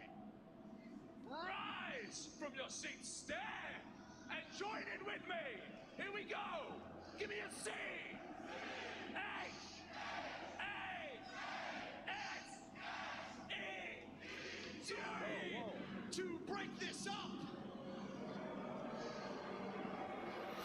He's not got neon colors anymore.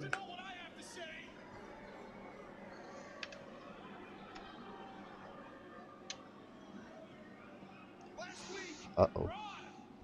You're kind of interrupting something important here. For good reason. You see, there's a number one contender fatal four-way match later tonight, and everyone keeps coming up to me going, Ron, why are you not in the match? And you heard our champion come out here, Mello. He wants me in the match, but I love Thea Hale. I love Thea Hale. I want that frenetic, crazy energy. I love it. And you know what? She's also From just she just turned 19. She was in high school when she started training with NXT, and she couldn't even have her first match until she turned 18. you people are going to see a side of me that you have never seen before. So, Mr. And from what I understand, that energy that she holds is inside and outside the ring. Number one contenders match tonight. It's all yours, man.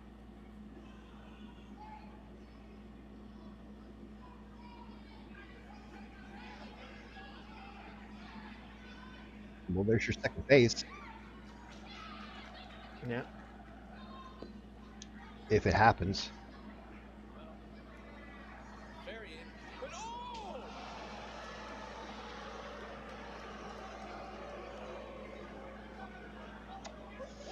Ooh.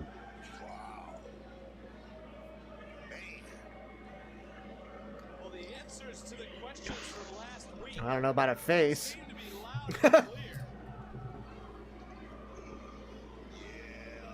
Yeah, I'll go with that.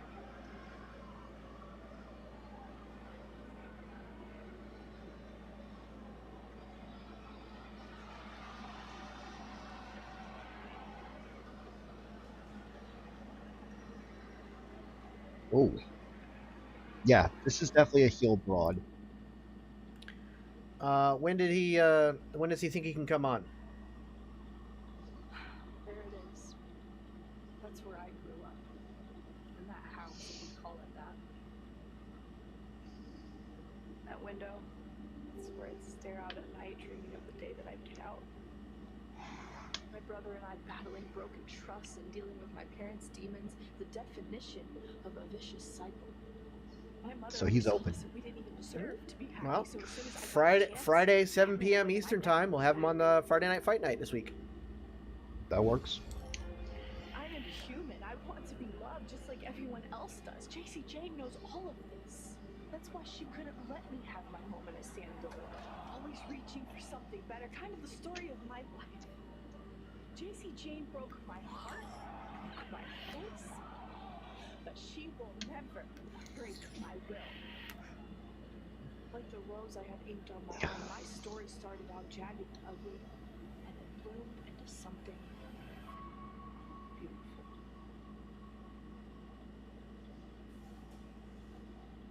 The bigger the star, the harder they fall. Really pushing Gigi as a baby face. I like it. He says Yeah, me Tuesdays too. work best. Okay. Well, then next All right. Tuesday, 7 p.m.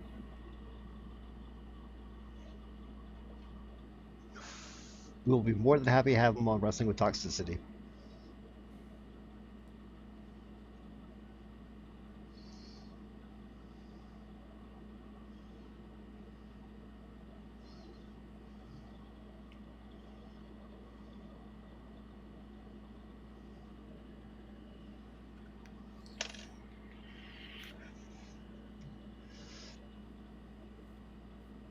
Oh, did you see my new background and stuff?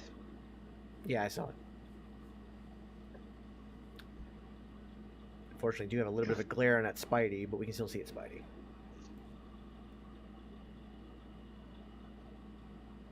There you go. Oh, yeah, that works. So, Doctor Strange, Wicked, Keyleth, Rogue, Spider-Man. Decided to change it up a little bit.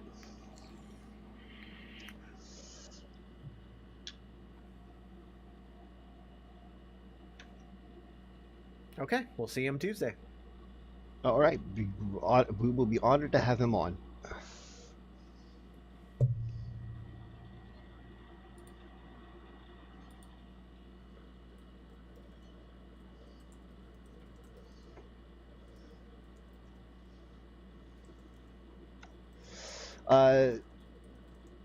JC, are you part of our Discord?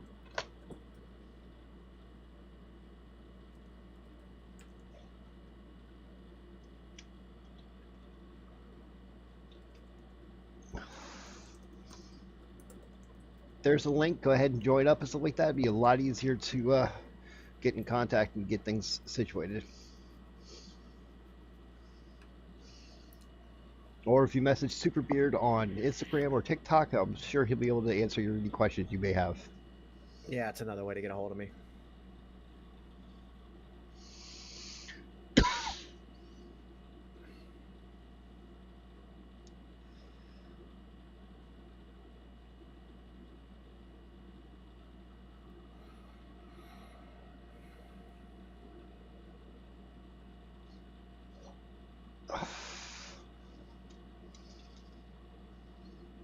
All right, sounds good.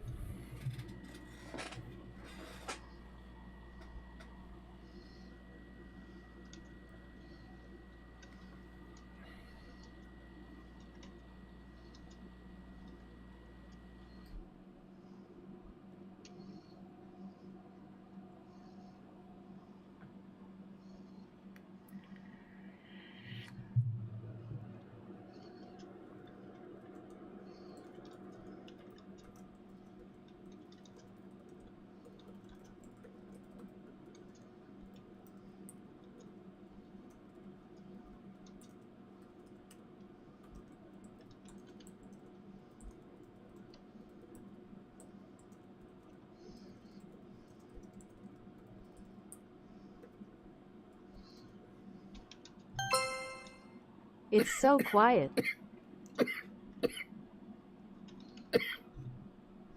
Sorry, we're on commercial. Oh, we're back from commercial.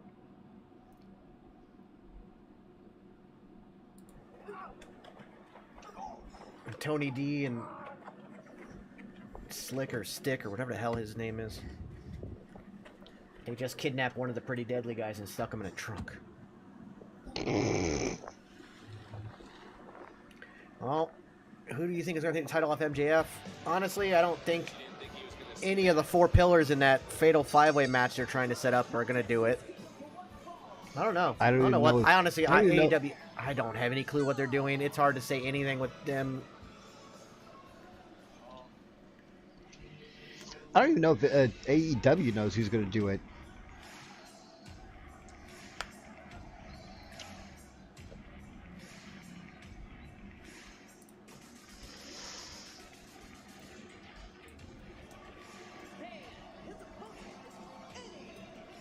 I mean, we've always complained about, you know, AEW not having storyline and stuff like that, you know. So.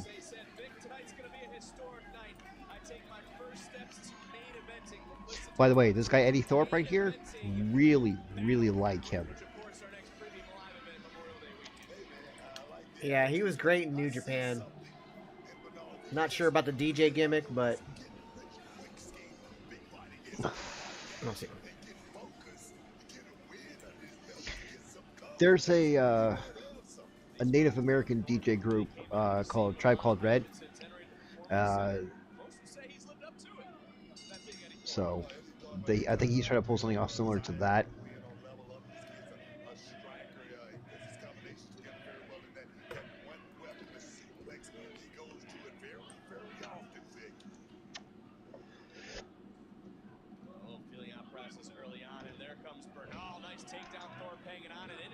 official.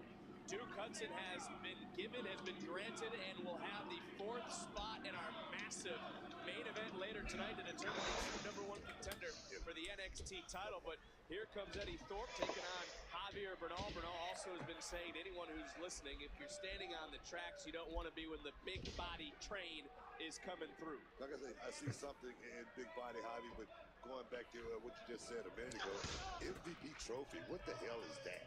I mean, after what we transpired, Duke Hudson can earn a lot more. Oh, wow. Just that MVP trophy, as we're starting to see the true colors of Long Breaker. That's Damon Kemp. You gotta wonder what exactly Damon Kemp is doing out here at this moment. I don't know. Maybe he's scouting, looking over this kid, and he thought maybe he wants a piece of the action. Watch out, boy. Oh, yes. A little champagne wishes and caviar dreams. That didn't even fit in right there in this matchup right now. Now you're just talking nonsense. I'm talking about, what are you talking about? What?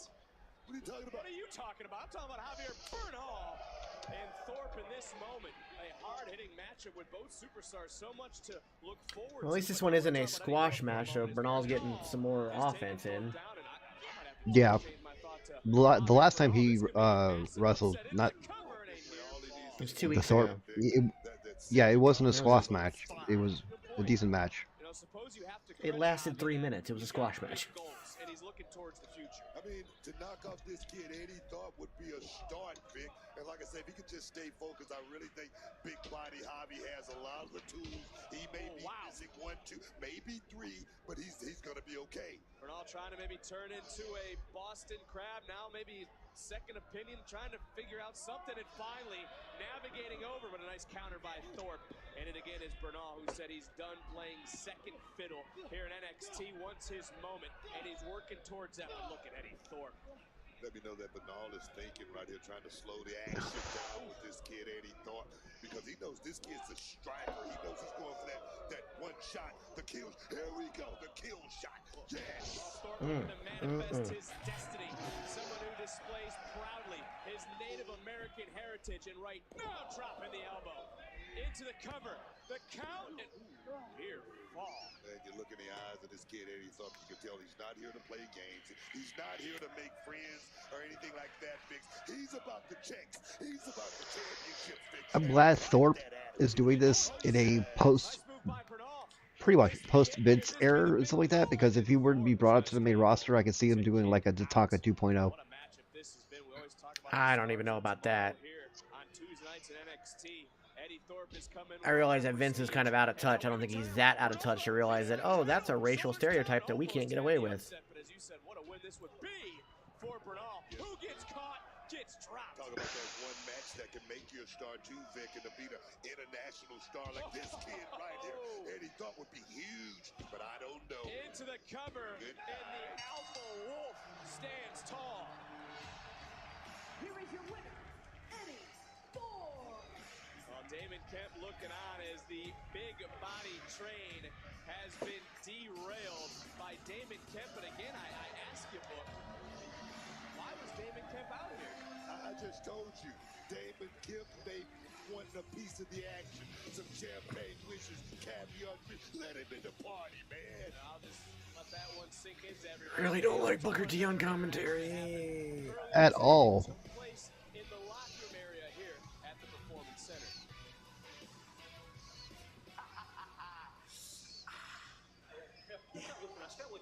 Apparently they just let anyone in here nowadays. Gallus, Joe, listen, a lot of things have changed since the last time we saw each other, okay? Oh, is that so? Is that so? Yeah, matter of fact, I've been busting my ass training, and in a couple weeks, I'm gonna be ready for my debut. Oh, you hear that? A couple of weeks, please. Hey, no time like the present, Tank. Yeah. How about we move on that debut to tonight? Right. Make it one to remember.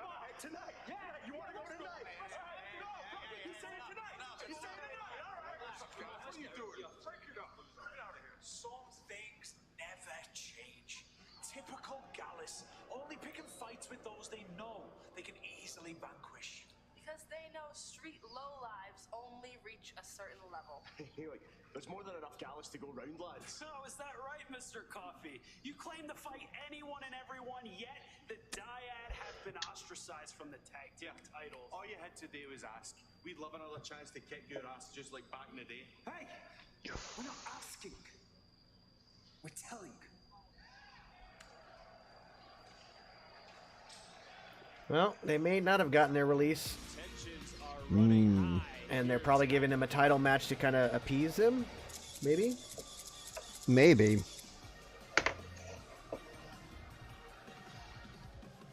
Oh. I'll be right back. All right. This should be one hell of a match. Someone who loves to be in the spotlight. Tiffany Stratton and Sol Ruca are both two amazing talents. But we got a commercial first. Great. At the end of tonight, Stratton or her opponent, Sol Ruca, they go one-on-one next. Maybe it's because... Maybe it's because of doing these watch-alongs that I'm just now noticing more commercials, because we're having to, like, you know, we're talking through, like, because when you're watching it at home, you're not talking, you're sitting by yourself, you're not thinking anything. And, like, you guys are noticing the commercials more as well, because, one, we point it out every fucking time. And two, because you guys are watching this and interacting with us as well. When you're watching by yourself, you don't really notice the commercials, I guess, as often. Because I did look into it. I did look and see, like, are they playing more commercials? And they're not. It's the same amount of commercials that they've been playing. So, I don't know. It just...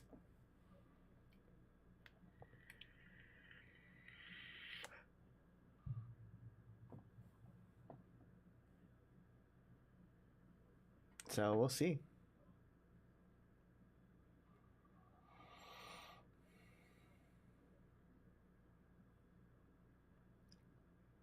And it's just crazy. It just feels like it's been so many more commercials. Like we noticed, like last night on Raw, like in that final hour, there was like 5 commercial breaks in a half an hour period. Now, I think 2 of them were commercial and or picture in picture, but still, it was 5 commercial breaks. They literally went to commercial break, came back for like a 30-second promo, and then went back to commercial.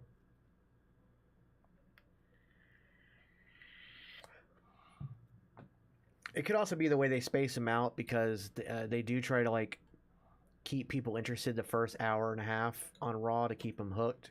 So they try to put less commercials on. Sometimes they'll even go the first hour commercial free, but they will usually announce that.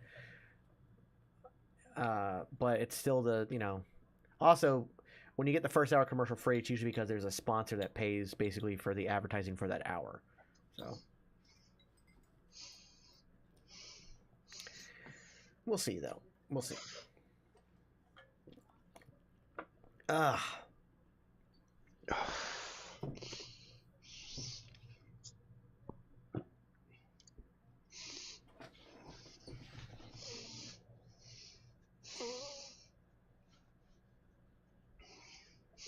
And then, yes, I agree with you. I think just because we're noticing it more because we're doing the watch-alongs and stuff like that is why we're noticing the commercials and stuff like that. Because last week when I wasn't with you guys, stuff like that, I really didn't notice the commercials that much. But now that we're together,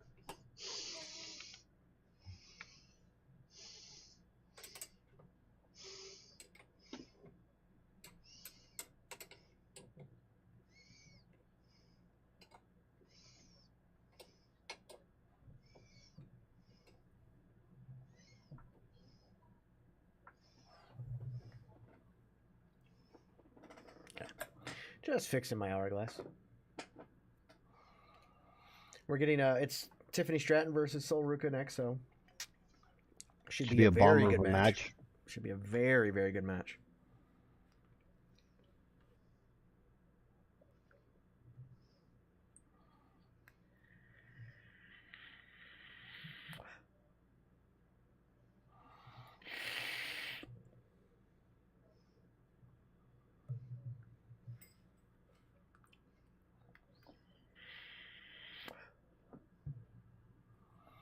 Oh. Oh. Scripps is back. Is your biggest fear? Is it your future or is it your past? Is it looking in the mirror and has seen the guy behind the mask. I absolutely hate Axiom's entrance. It seems I have your attention. Yeah. So what comes next won't be anything new. You can't expose me because I'm exposing you. Sincerely, Scripps.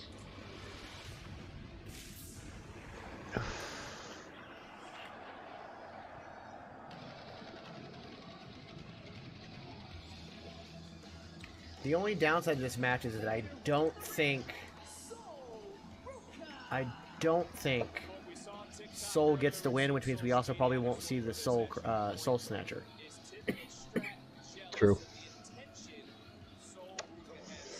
That's the world we live in, man. The social media world was all about clickbait. It's all about followers and who has the most. No doubt, Soul Ruka is an attention getter, Vic, but there's no jealousy because this woman, Tiffany Stratton, she's in a class of her own.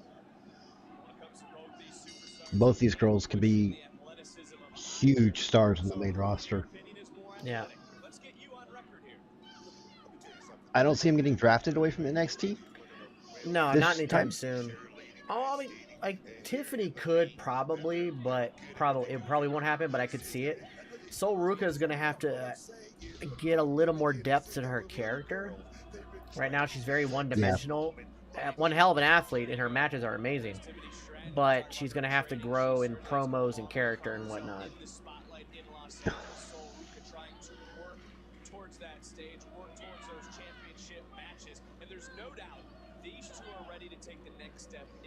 I just don't want to see her, if she goes up, be compared to anybody else. You know, like Tiffany's probably going to get compared to like Mandy Rose and stuff like that, and Charlotte Flair because of the blonde hair. But I have a feeling that once these girls actually make their way up to the main roster, we're going to see a lot better gimmicks out of both of them.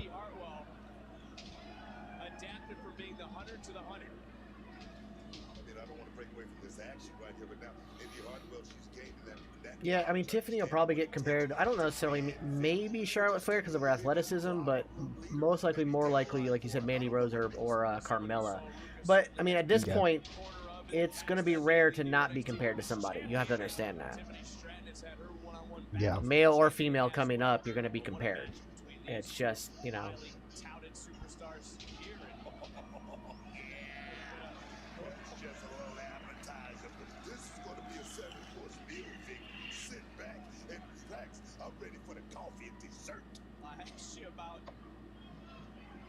Now, Cora Jade will be next.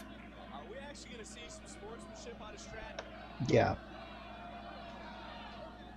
should have known better than that. And right ripping the hair. Take down into a moonsault, which transitions into a cover and a near fall. You ain't cheating, you ain't trying, Vic. I mean, I look at Tiffany Stratton. She is that extraordinary talent. She's a student of this game, Vic, but she will take any advantage she possibly can. Well, we've seen that.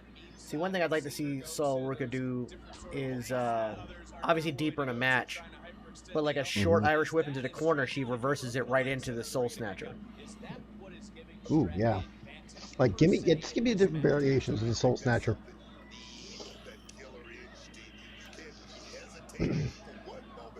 Make it as devastating as the RKO, you know? Just out of nowhere.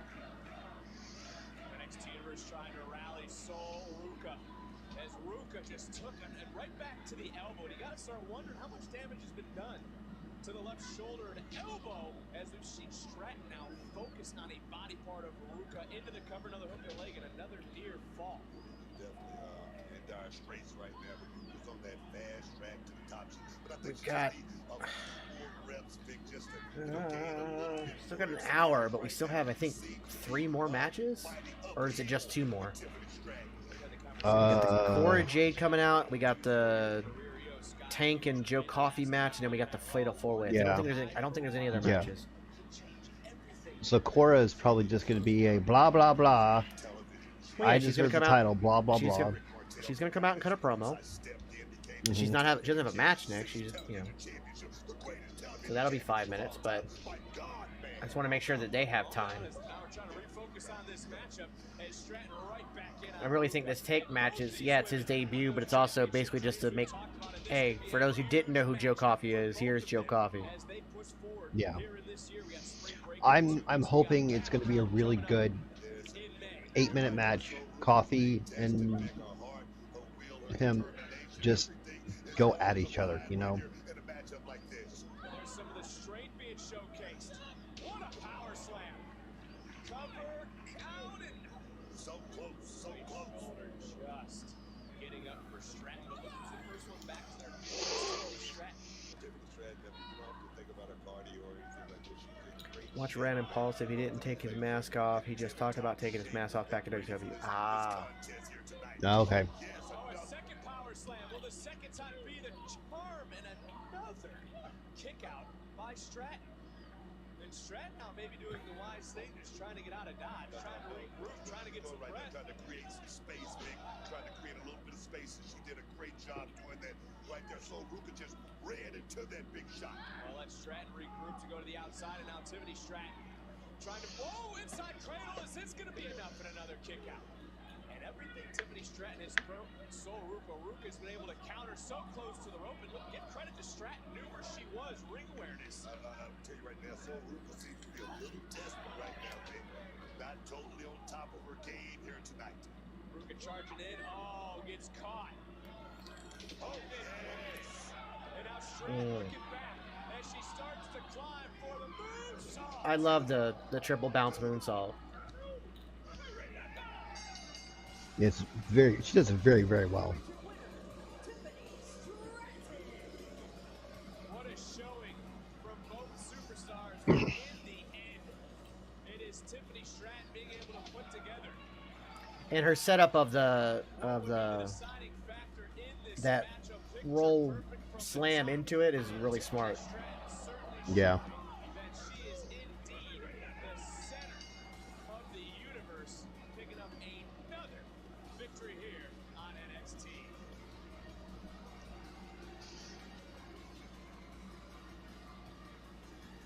Here's a lot of messages. You feel okay to throw it? You really Miss Chase, I have to thank you for what you did. Take him up for the team, the university, if you will. Sacrificing yourself so that I can go on to win tonight's fatal four-way match. Yes, the whole thing for it. And now, Duke Hudson is going to be the first to finally bring home gold to Chase University.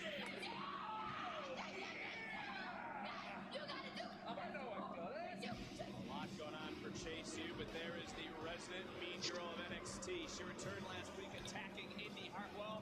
Cora Jade will speak next on NXT. All right, another commercial. Again, I just think it's because we're doing a watch along and they're in it. Yeah.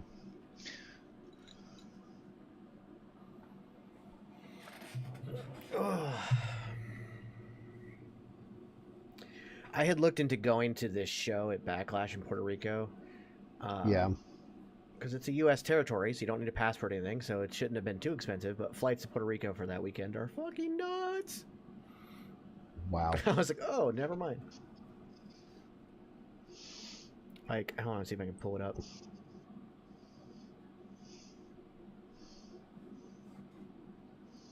Surprising they're still showing pictures of Charlotte and Drew.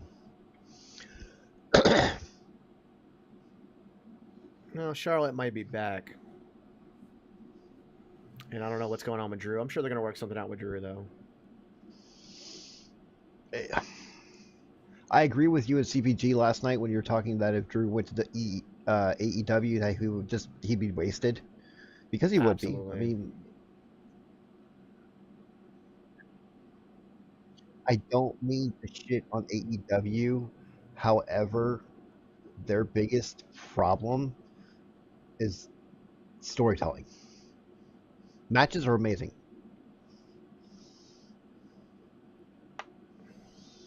Kel's like, I can't even find a flight from Nashville to Miami for less than $300. Is that both ways?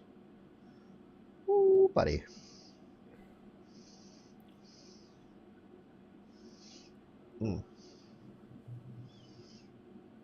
Wow.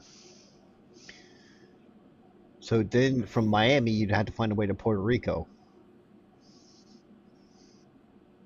Well, like tickets from Orlando or Tampa to San Juan are basically the same price, and they're like $200. They're like $200.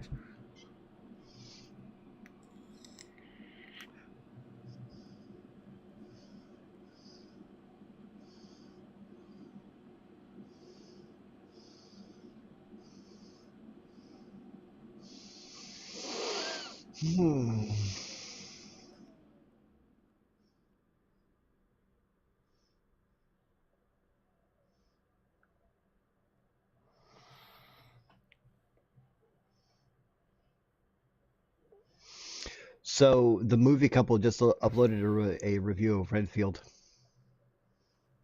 Right on. They're pretty good. So there's a flight on Saturday for $120, but I wouldn't get there till 7 o'clock, so I'd have to like rush from the airport to the arena. Yeah. And you and how many other people are gonna have to do that? Yeah, exactly. So the Uber from that would be probably insane as well. Yep. Not to mention, I don't even know what tickets are.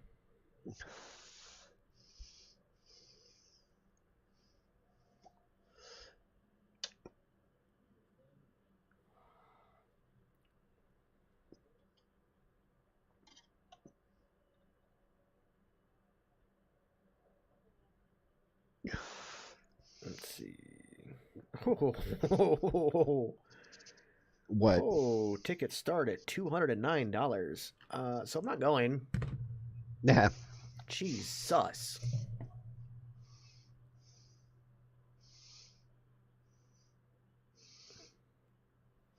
That's interesting, Kel.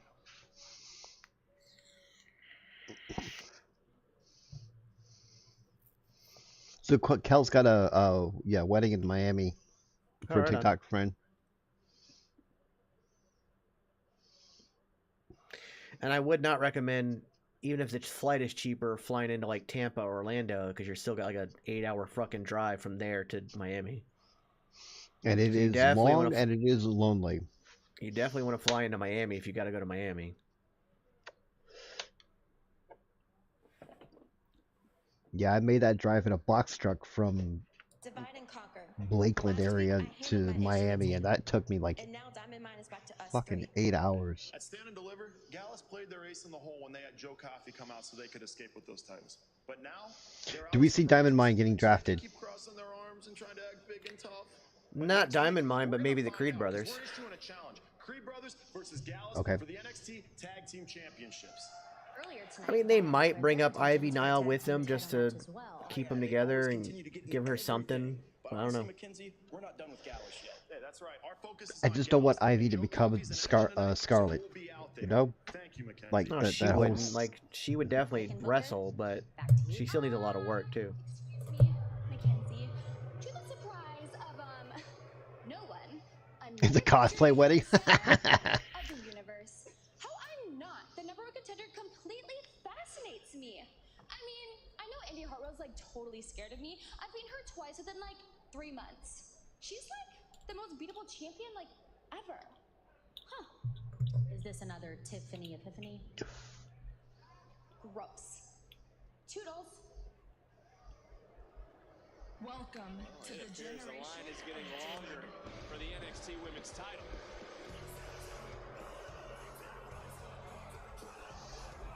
Please welcome Cora Jade.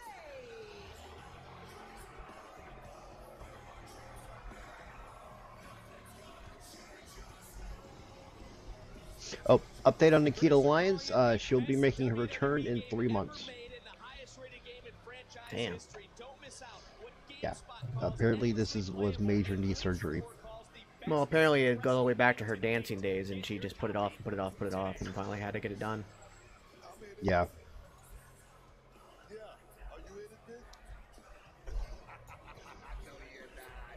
Cora Jade's in it. I'm sure she's already created herself as the NXT Women's Champion.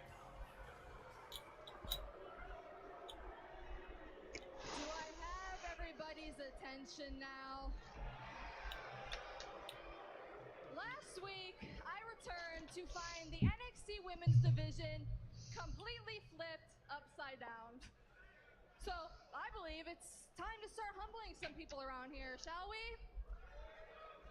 I'll start with the most athletic woman in NXT, Zoe Stark. Zoe, I'll be honest, there's some things that you can do in this ring that even I can't do, so I'll give it to you. But there Zoe's is getting one drafted. thing that you will never be able to do, and I know why you're always so angry, Zoe. I'm just the only one woman enough around here to say it. And the fact is that you will always be the challenger, never the champion. Which brings me to my next person, our former NXT Women's Champion, Roxanne Perez, my old bestie. Roxanne, I put you on the map the second I put that tag team championship in your back. I'm the only reason you're here. But you know what? What you went through, I'm not gonna touch because it's real. And I knew you. I still know you. I knew what you went through. So I'm not gonna talk about it. But the thing is, how long are you gonna use it as your crutch? We're all fighting our own demons, Roxanne. Yeah, that's You're what I not was some worried special about. exception. That's exactly what I was worried about with her. You're just proof that some of us are a little bit better at handling the pressure than others. Speaking of handling the pressure, Gigi Dolan. To be honest, Gigi, I kind of thought you would crumble without Toxic Attraction, and I probably speak for everybody else, but you didn't. You were fingertips away from that title. And I saw your video earlier, but let's get one thing perfectly straight. That title says Cora Jade. So why don't you go on and don't let the door hit your big Instagram famous ass on the way out? Which, Instagram famous can only make me think of one person, Tiffany Stratton. Listen, Tiffany, I love the confidence, the ego. You look the part, and let's be honest, you play it even better. But here's an epiphany for you. I run this place, not you. Lyra Valkyria. I don't even know anything about you. I'm not a big fan So she's of calling out violence or everybody. whatever other weird stuff you're into, but I'll give it to you. You attack anything with a pulse. And in that ladder match, you showed absolutely no fear. But if there's one person that you should fear in this NXT women's locker room, it's me. Which leaves me with one woman left. Who do you think's coming out? NXT Women's Champion, Indy Hartwell! The biggest shock of WrestleMania weekend! Can you believe it? Everyone's chanting, you deserve it! Let's be honest, I was sitting there chanting, took you long enough. Indy, this isn't your little fairy tale. Yeah, This is my this is NXT, not going what they thought it would. I am the hero of this story.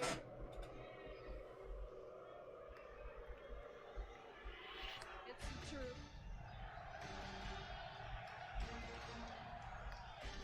Cora Jade! Jay said it best. All right. You can shut up now.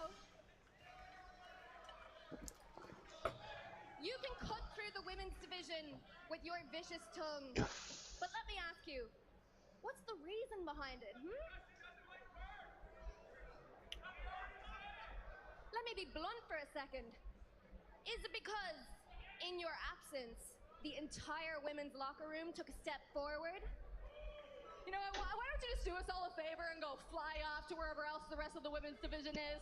I don't want to hear it. Watching Stand and Deliver didn't create jealousy, did it?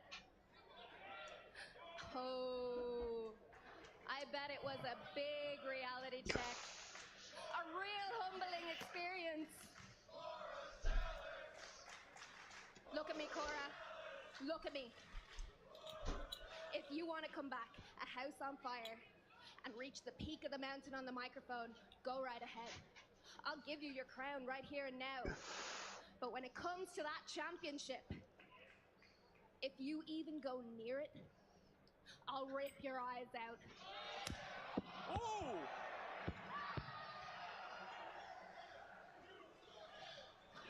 Well, Valkyria answering right back. And Cora just, and I mean just, getting out of the way. And she can call herself the hero. She's more like the villain. And she was just humbled by Valkyria.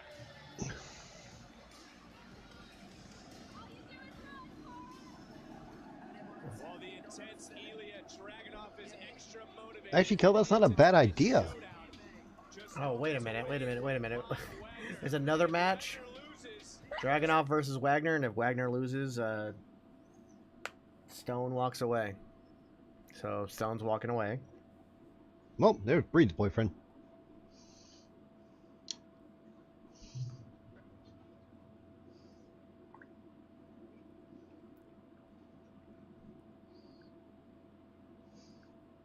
Yes, Matt Ward. Bree is probably about to scream in rage.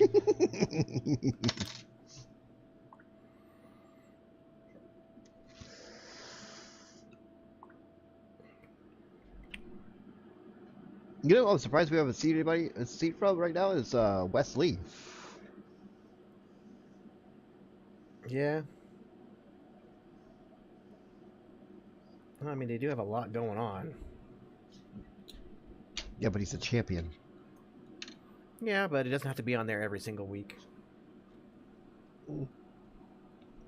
Especially when the focus is on the world title tonight with that fatal 4-way.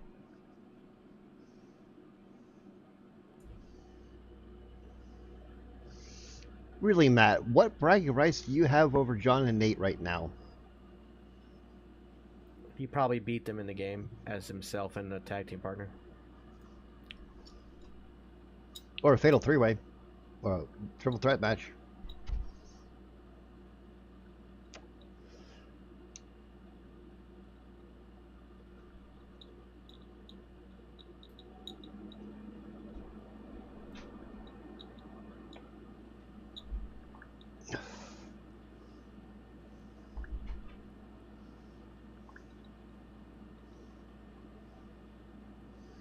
Nice.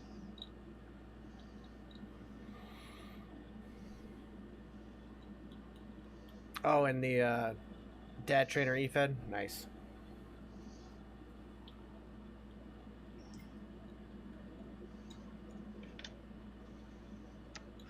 I have mad respect for people that run their own E-Fed. Yeah, I just couldn't do it. It's a lot of work.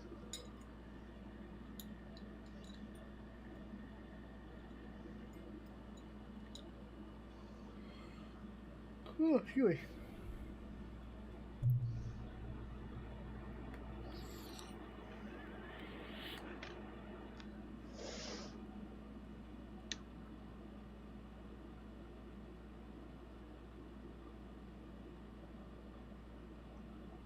How do you handle spice? I'm sorry, what? How do you handle spice? Like spicy foods and stuff like that. Fine, I guess. Okay. Now, the BK Fire chicken tender fries came up and stuff like that. I was thinking about that. Oh, I don't normally do those because they end up doing so much, like cayenne, like they just go overboard with it. To where it's not even tasty. It's just hot for hot's sake. I don't mind heat, but I just want there's got to be flavor behind it. And I don't do ghost peppers and shit like that, but there are some sauces that have ghost pepper in it that I like. It's just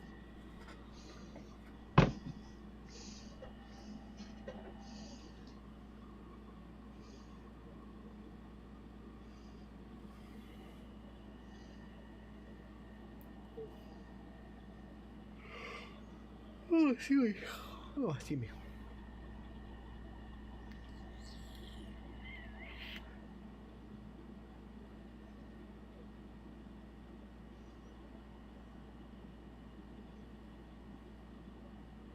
Oh, there you go. You're on an amazing run as NXT North American champion, closing in on a record number of successful title defenses. How do you stay so sharp? There you go. Still got the chip on my shoulder, Mackenzie. NXT, I have to remain on point. There's been so many great champions that have held this title before me, and many of them are on Raw and SmackDown. And I just really want to make sure that my talent is North American champion.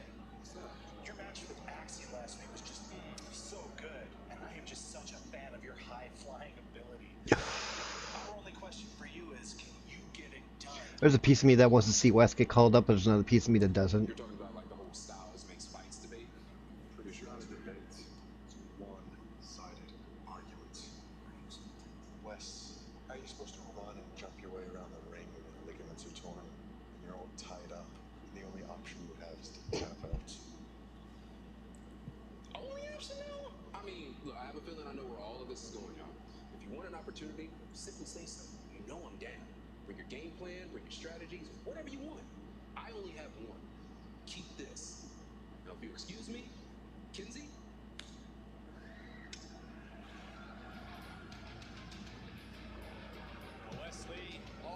I think Wesley's definitely ready for the main roster, but Oh yeah. I think his time in Impact. love you, Cal. Yeah, I think Impact was good to him. yeah.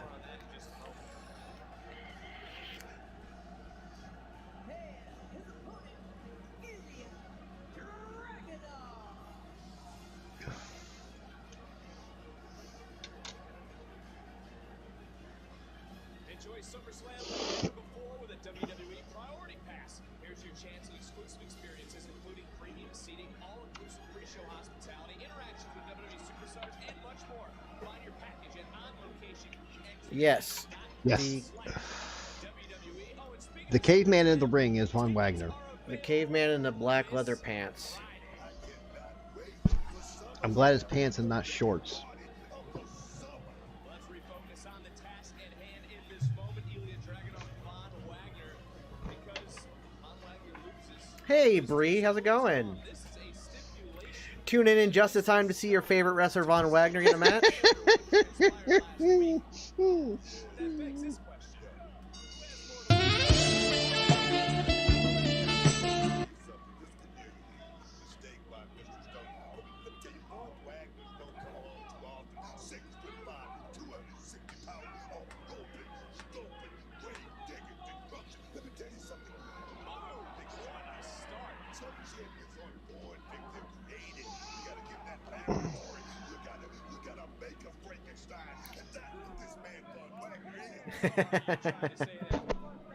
Yeah, you came in at the right time, Bree.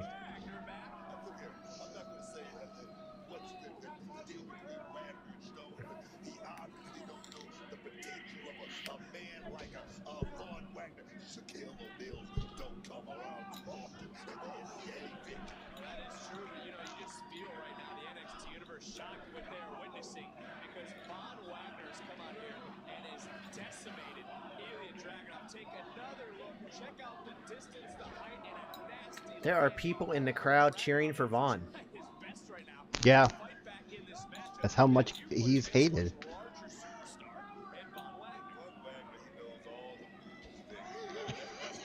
It's amazing. Here at WWT, we've got our own storyline dealing with Bray. An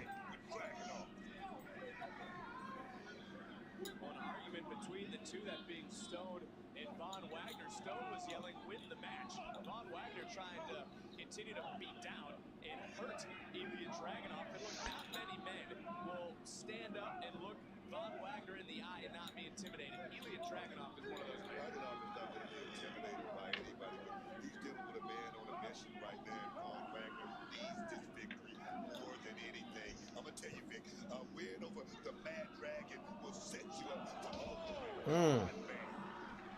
Constantine special right on the button for Dragunov. And can Dragunov hoist Von Wagner? You can't do this. There's no way he's going to. Oh, yes. Wow. Dragunov, pure power on display. And this is a man in Ilya Dragunov who hit that torpedo in LA, was so close to becoming the North American champion. Trying to get that bad taste out of his mouth. So close to goal, thinking a guy that don't mind throwing caution to the wind, but injury, those nagging. Speaking of We still have 2 more matches, one of them being a fatal 4-way. In a half hour. I cannot imagine this match going any longer. Well, don't forget they go to like 10:08, but still 38 minutes. Okay, so 40 minutes. Yeah. And probably 3 or 4 more commercial breaks.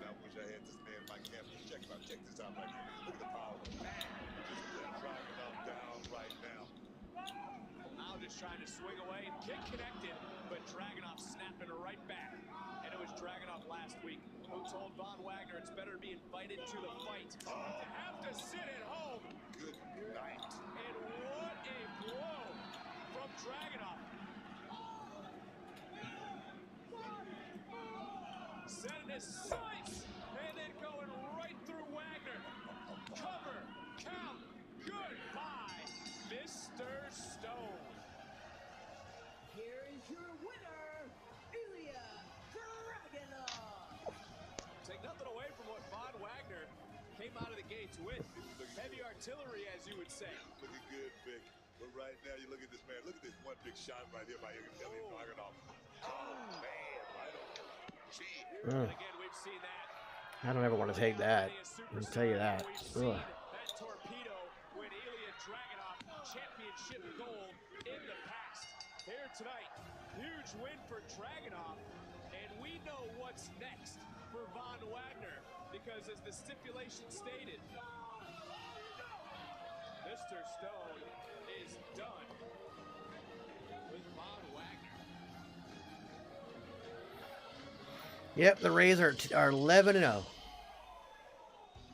Who they beat tonight? I don't know.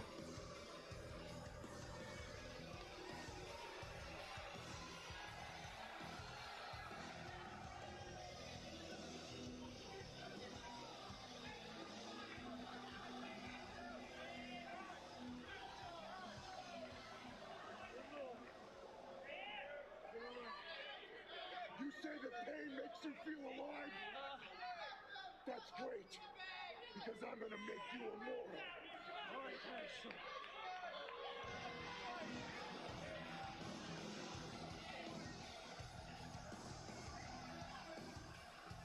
Okay. All right. There he is. Hey, big moment tonight. You ready, boss?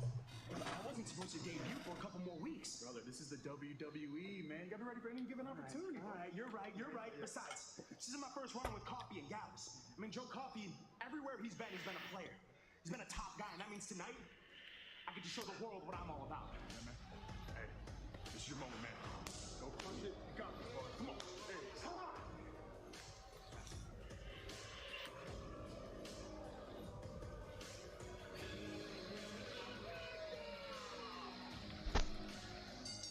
The following contest is scheduled for one fall.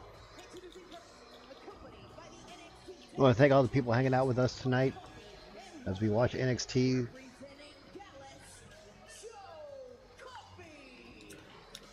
Joe Coffey made his return in Los Angeles. I'm just so happy to see Joe Coffey back. Yeah. There it is, commercial. Now Joe gets to stand in a ring for 3.5 minutes while commercials play. Mm-hmm.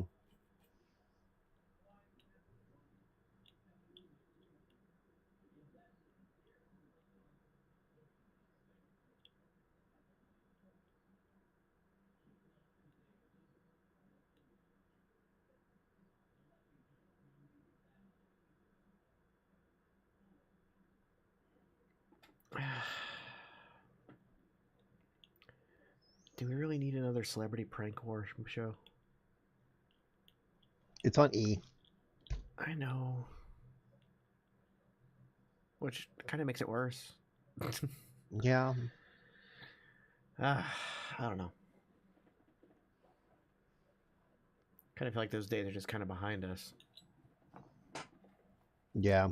It also invites those stupid prank people on YouTube and TikTok and shit to do more stupid shit. Yep.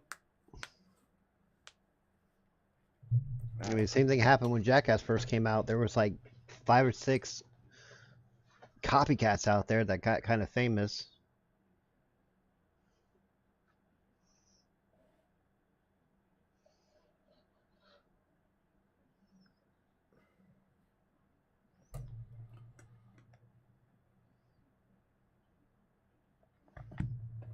We'll see how it goes.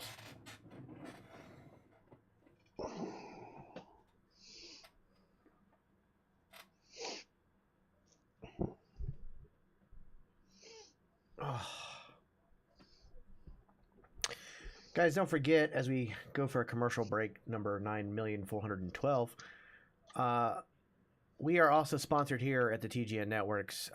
Exclamation point COD gets you the link to download Call of Dragons. Call of Dragons for the PC. And it is a wonderful MMO fantasy game in the vein of Dungeons and Dragons. It's a lot of fun. We just need you to get to level 7, which you can do in under 2 hours. I did it on stream just last night. And I was doing a whole bunch of side stuff too that you don't have to do. But if you want to dive into it, because it is a lot of fun, there's a lot of story. There's a lot of story. There's a lot of fun. Like, every character has their own backstory going on, all these different heroes, and it's random what you get. It's really, really cool. So check it out. Download Call of Dragons for the PC right now using our link. You're also going to get like 500 gems and some other extra bonuses, like extra speed ups and stuff like that, using our link. So make sure you check that out.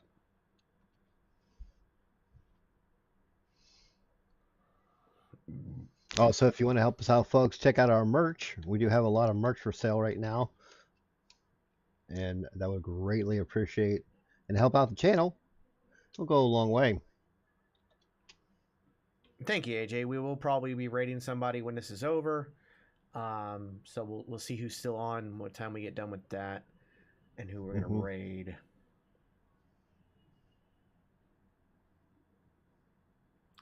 Yeah, next payday I'm actually buying the sneakers, so I have them for Houston. So I'll be doing that. But I don't know how long they take, because that's one thing, is we don't know how long it takes, because they could take longer than normal printing. We'll have to see. And now that you got all the labeling and logos situation fixed, so like that, it shouldn't be that long. Well, I don't know. Like, printing on shoes is I would assume more difficult than just printing on a shirt. Right. So we'll see how that goes.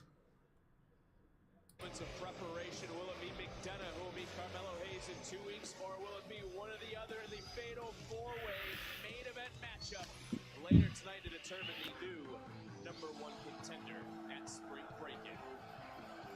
I'll be honest, for that fatal four-way, I really have no idea who's going to win that. Well, what a moment for Tank Ledger, the first signee, the first WWE NIL athlete you see. I honestly think it's going to be one of the two heels.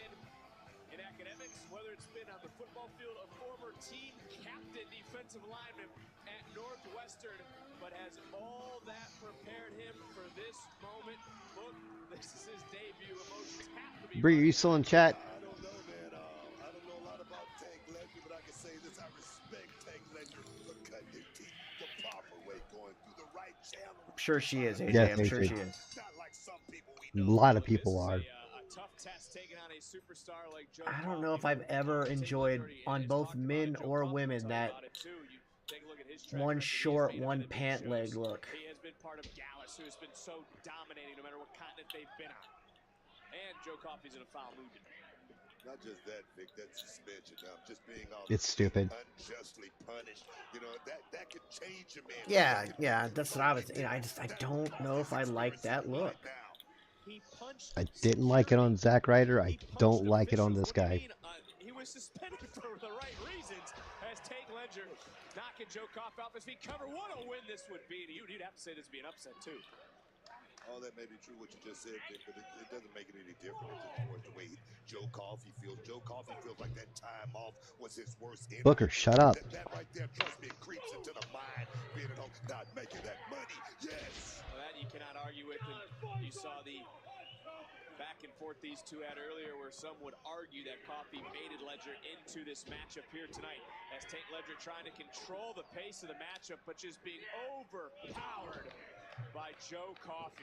Into the cover goes Coffey, hook of the leg, and a kick out by Tank. And you heard from Joe Coffey, said he is not impressed would take Ledger's background. Coach Joe Coffey's here to step on some toes, Vic, and step on some toes and keep on walking. And it starts with Tank Ledger here tonight. Oh yes, check that big boot out. It was like a Spartan kick. Well, Tank Ledger not going to back down. Agreed, Kel. Agreed. He's won over the producers. You saw Hank Walker talking, and Hank speaking like a true veteran, saying things can change so quickly here in the WWE. Yeah, I don't know. Yeah, I don't know if I'm digging the look. Debut for several more weeks. Tank Ledger's right now being manhandled by Joe Coffey, and the coffee is really good, Vic. It's really good. Honestly, that look, as bad as that look is, that look looks better on a high flyer, not a bruiser. NXT Tag Team Champions. We've had some run-ins here tonight as Tank Ledger just hoisting and tossing Joe Coffey. This could be the moment now. Tank might Admittedly, though, Tank's looking pretty good. Tank Ledger here. Take a look at the strength one more time. The height of tossing Joe Coffey and Tank Ledger. He wants to follow the footsteps Crowd like him. fellow Big Ten standout, a former WWE champion. I'm talking about the one and only Big E.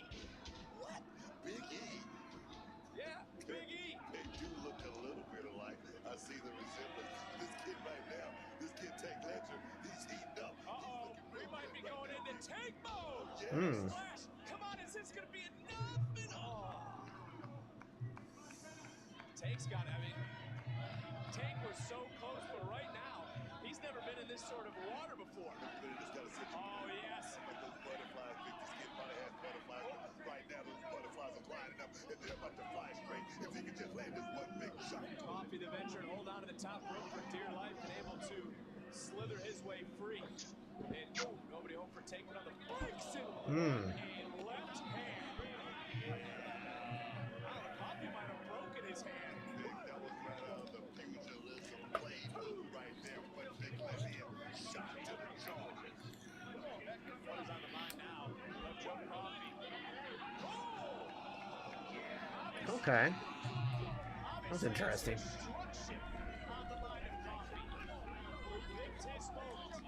To make this return and stand and deliver, you could argue that he's the sole reason Gallus still has the NXT Tag Team titles around his waist.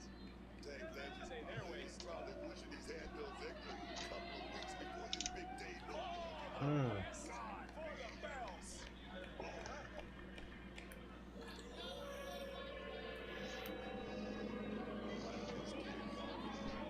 So would you say squash or? Oh, definitely not a squash. Tank's gotten quite a bit of offense in. They're trying to make sure he still looks good, even though he's most likely going to lose.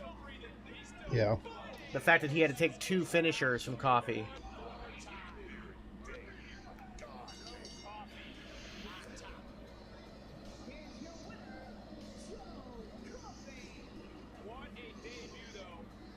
So good showing from Tank, but that was definitely, let's show how strong Coffey is.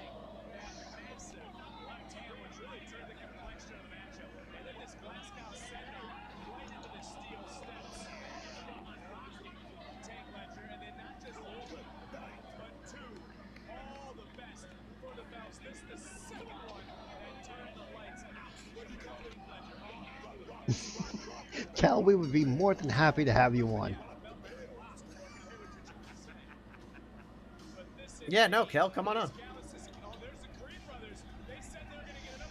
I mean, we got the interview next week, but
aren't open and honest about their anxiety.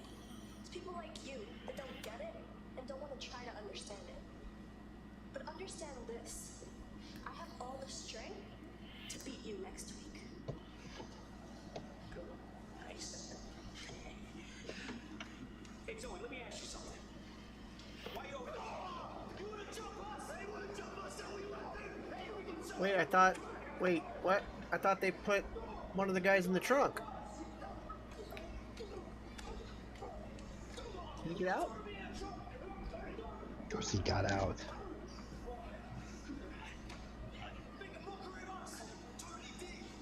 Yeah, see?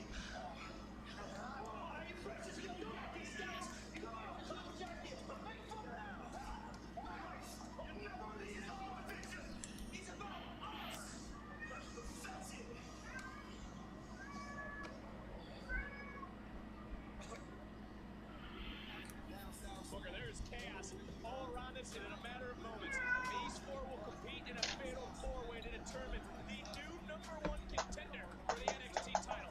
Well, they still got... I come back from commercial, they're going to have... 20 minutes? 20 minutes. So, alright. Not bad. For a fatal four-way, that should work. Yeah.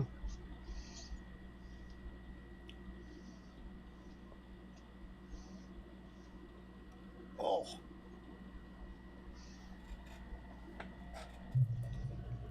One of the days, I'm hoping I'm making enough money I can convert to a massage gaming chair. Oh. I honestly don't even know if they make. I don't even know if they make a massage gaming chair. I might just buy one of those massage pads you can put on a chair. I just want a regular computer chair. I've got a folding chair.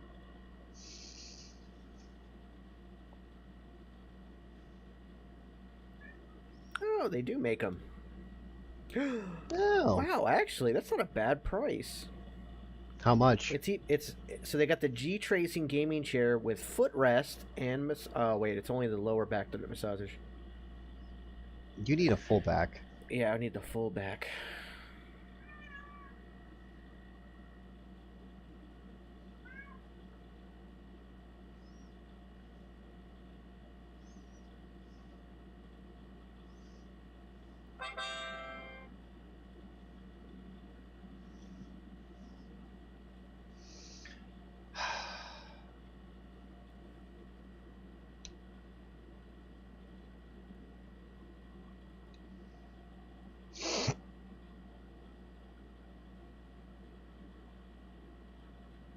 Show off.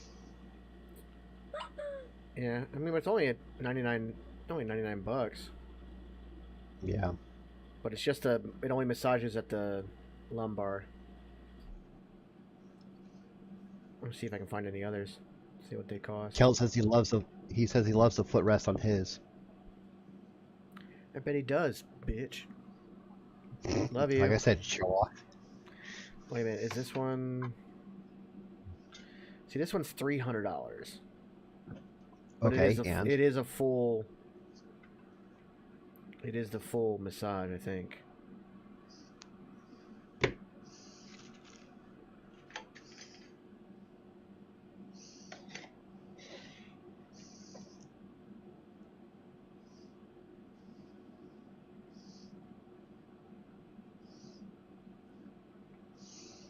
But yeah, that's $300. Yeah. It's a lot. $300 is a lot of money. It is.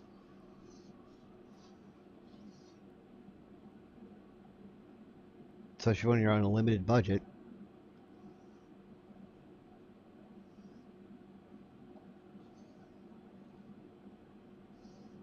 Wait, I might have found one for $150.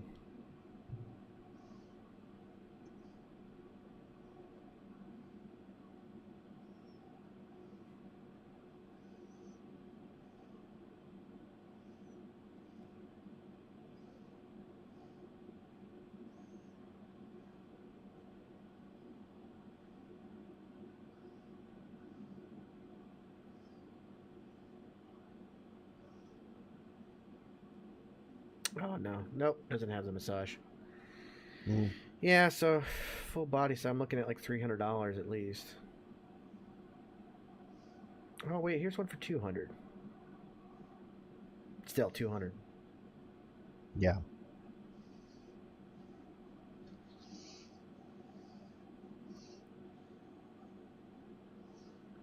Yeah, so it's definitely a way down the line kind of thing. Yeah. Blame your wife. Typical male. Mm-hmm. Don't want to miss SmackDown this Friday, and you're not going to want to miss what goes down next week as we have 2 championship matches. Tag team triple threat next week. All right. Ooh. For the NXT tag team titles, it's safe, sound, feet on the ground, not the MO of Wesley. Different styles will meet as Wesley will defend the North American Challenge. That should be a really good match too. Yeah. Next week live on NXT.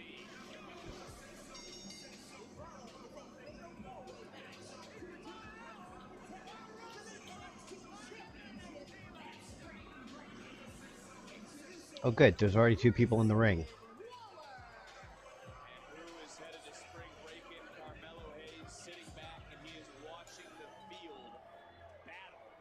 Freaking love Thea Hale. Just want to put her in my pocket and feed her Skittles. Yeah. She gets it. She understands. Yeah.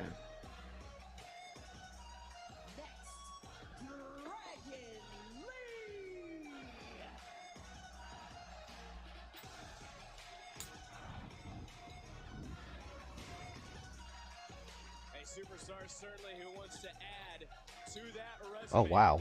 To wear gold here at NXT. He was the first man to confront Carmelo. That was good to see. I like that. Here tonight. This superstar was the second. Making his way to the ring, J.D. McDonough.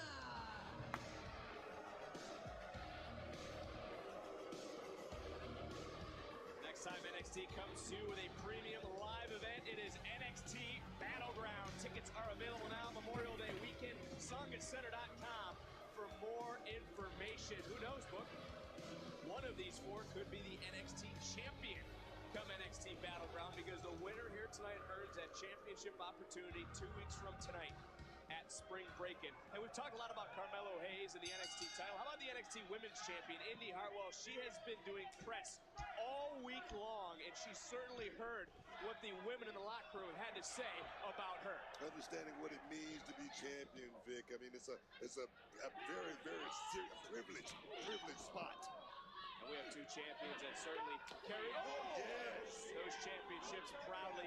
Can't say the same for Grayson Waller if he would become champion, as JD McDonough in control of this matchup. And now it's McDonough and Dragon Lee, and we saw these 2 tear the house down in Los Angeles. Yes, indeed. Dragon Lee, I mean, it's extraordinary talent, but he's realizing the competition in NXT is just that. It's next level competition. Oh, yeah. That was awesome. Oh, there's Grayson Waller, and I should point out that I received a message. Oh, I love that. I am a minute behind you, apparently, or a little bit more, or less. Because that matchup against Johnny Gargano was unsanctioned. It didn't count. I'll tell you something. This kid, Grayson Waller, I'm not a fan, but if someone said describe... Next week's NXT is a really stacked show. It's going to be a Yeah, it really is. good show. Dragon Lee just taking over Waller, and it's Dragon Lee now in control. Gets caught, though, from McDonough from behind, and it turned right around into Waller. Not going to be able to blink in this match book. Lee's holding his arm weird. He's got to be my favorite here in NXT. Always has a residency in my favorite. There you see Duke Hudson, of course, in this match, because Braun Breaker did not want to be. We saw Breaker's true colors earlier tonight, and now some teamwork between Waller and JD McDonough. I feel sorry for this kid, Duke Hudson. Receiving a trophy, an MVP trophy. This kid should have been promoted to chancellor or president of that damn university. Well, I'm glad you brought up that trophy, because he seemed more worried about the trophy than helping out Andre Chase But you can see on the outside is still feeling the effects of that massive spear. How about you stand up for your mentor? Protect the MVP if he's that big. You're supposed to help out your professor, your mentor, and you're also supposed to protect the prestigious university. Just let the flag get ripped in half. Duke Hudson win this matchup right here. It can catapult chase you to the stratosphere, Vic. Come on, man. Dragon Lee throwing caution to the wind. Oh, Waller doing the same. Again, the first superstar to gain pinfall submission inside the ring is headed to spring breaking to face Carmelo Hayes for the NXT Championship. And look who's the one standing. I can't take away from what you said, though, about Duke Hudson. Big opportunity. Can he make the most of it? You know, if I could give Duke Hudson some advice, I say know your worth, kid. Oh, no. It's all about you. Hudson got caught out right now. Is Waller headed to spring break in it? Oh, so close. Who is headed to spring breaking for the title? Don't miss a second of the action on picture-in-picture. All right, they're going to picture-in-picture. Should be the final commercial break, I would think. Hopefully. I mean, it's only got 10 minutes left. 12 minutes. 10, yeah. 10 to 12 minutes left, so.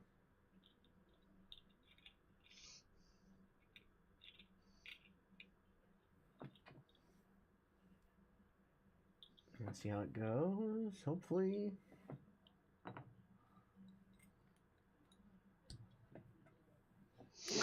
Grayson taking a little stab at Lucha.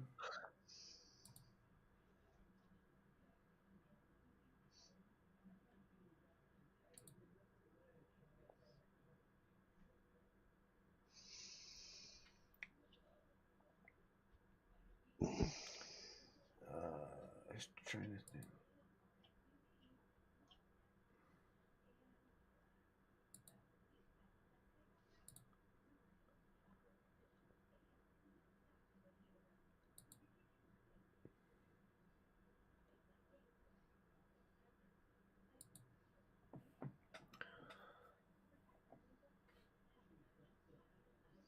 Crap. There we go. What? Accidentally clicked off the tab and couldn't get back to it. Oh.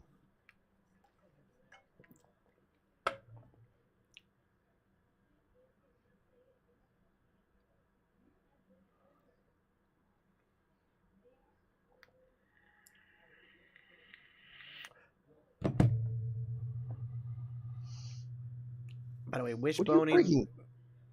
wishboning people like that in the ring, like professionals like these guys, it's fine. But on the indies, that can be real scary because some guys don't know to let go of the leg.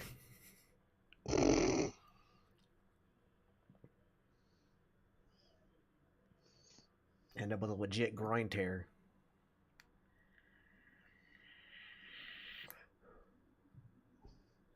Legit, there's a part of me that wishes I would have stuck with it and actually gone and done the training and stuff like that, become a wrestler.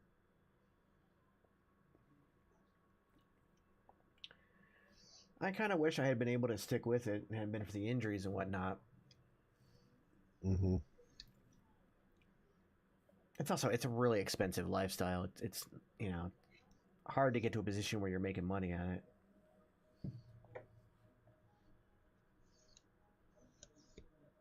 Spring breaking in 2 weeks, a new champion needs a new challenger, and Waller and McDonough working together. So hopefully that's the last commercial break. Hopefully, because we only got 9 minutes. Trying to fight back in this matchup, and what would it say about Dragon Lee, who has made an immediate impact since his arrival? Yeah, this kid is a major star, Vic. He's a superstar. All he needs is just that one moment. Needs to be in the right place at the right time, and it can happen. God, I love Dragon Lee. Wants to fight the best, and is it Dragon Lee who's going to head to spring break and just drop it down on Waller? Man's amazing. I still honestly have no idea where they're going to go with this, but we'll see.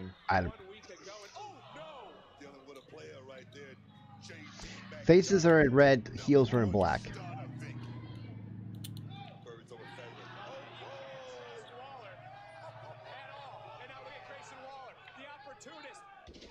the jump, the leap of faith into the cover, and Duke powers out. Duke Hudson starting to believe in himself, Vic. big kick out right there. Check this shot out right here. Oh, yes. Through the leg, nasty landing, couldn't get the job done. And for Duke Hudson, he's been waiting for a match like this. He is one win away from an NXT title opportunity. 2 wins away. In all fairness, I mean, Duke Hudson's been at this the longest out of all these guys in NXT and has not had a title shot. Grayson's had a couple. JD's had NXT UK title shots. Dragon Lee's new. Yeah, he's too new. I don't know about too new, because you draft or you sign a guy like that specifically to be somebody in your industry. Yeah. And this is only his 3rd match, right? I think, yeah.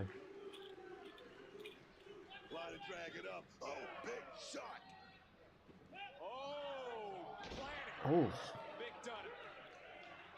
And Duke Hudson rolling right now in this moment. Hudson's wiping out the field. Like I say, he's turning into that MVP, Vic.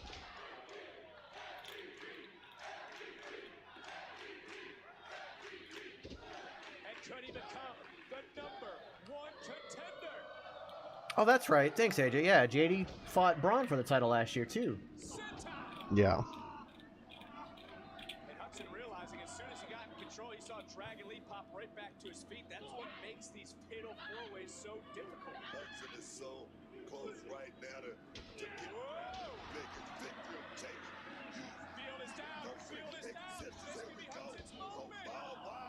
That snake breaking things up. Much to the dismay of Thea Hale. I just don't want to see Grayson Waller win it. You know what I mean? Like, I'm okay with JD McDonough versus Mello. And of course, I'm okay with Dragon Lee versus Mello. But I think Grayson needs to not be in the title picture for a month or 2. I mean, the only person that didn't lose at the last pay-per-view in this entire match is Duke Hudson. Duke, yeah.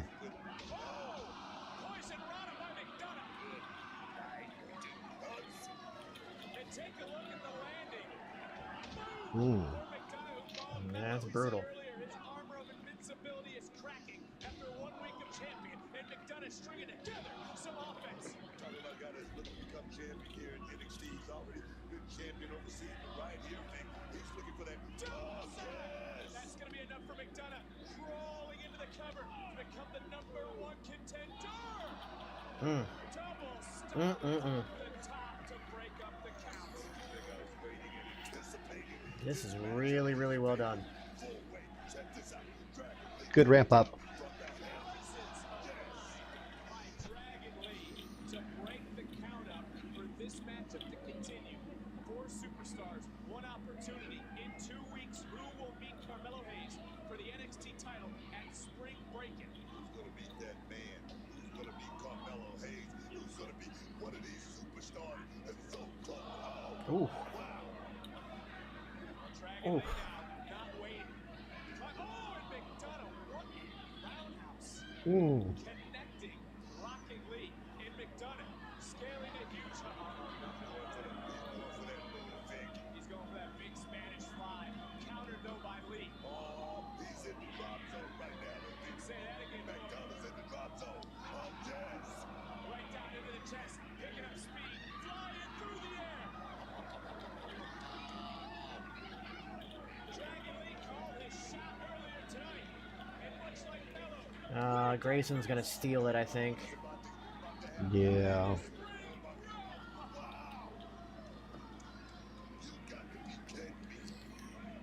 Lee just as shocked as the NXT universe.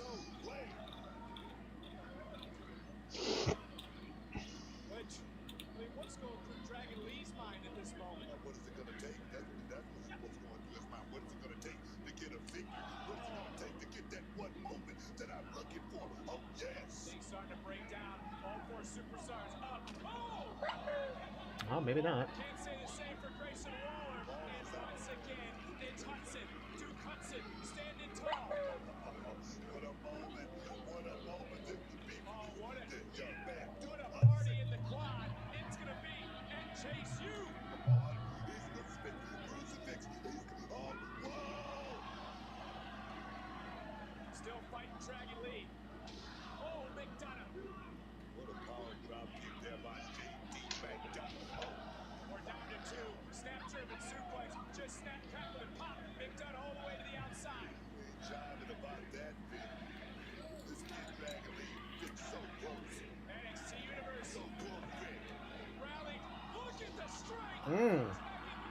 Damn. And there's the steal. There's the steal. Ah, damn it. God damn it.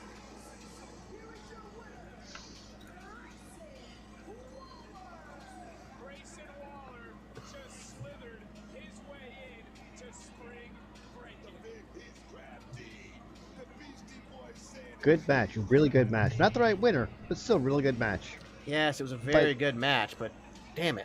Did not want Grayson Waller to win that. I mean, I guess if you got to have somebody you know is going to lose, obviously Melo's not going to lose before his rematch with Braun. Yeah.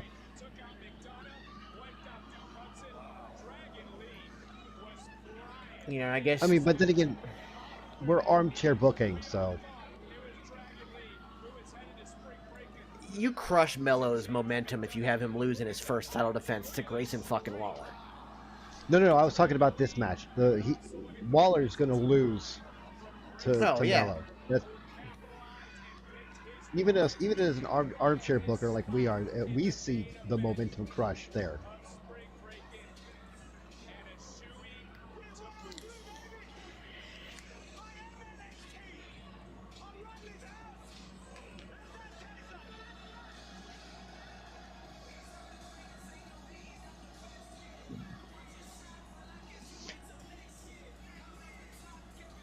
I have a feeling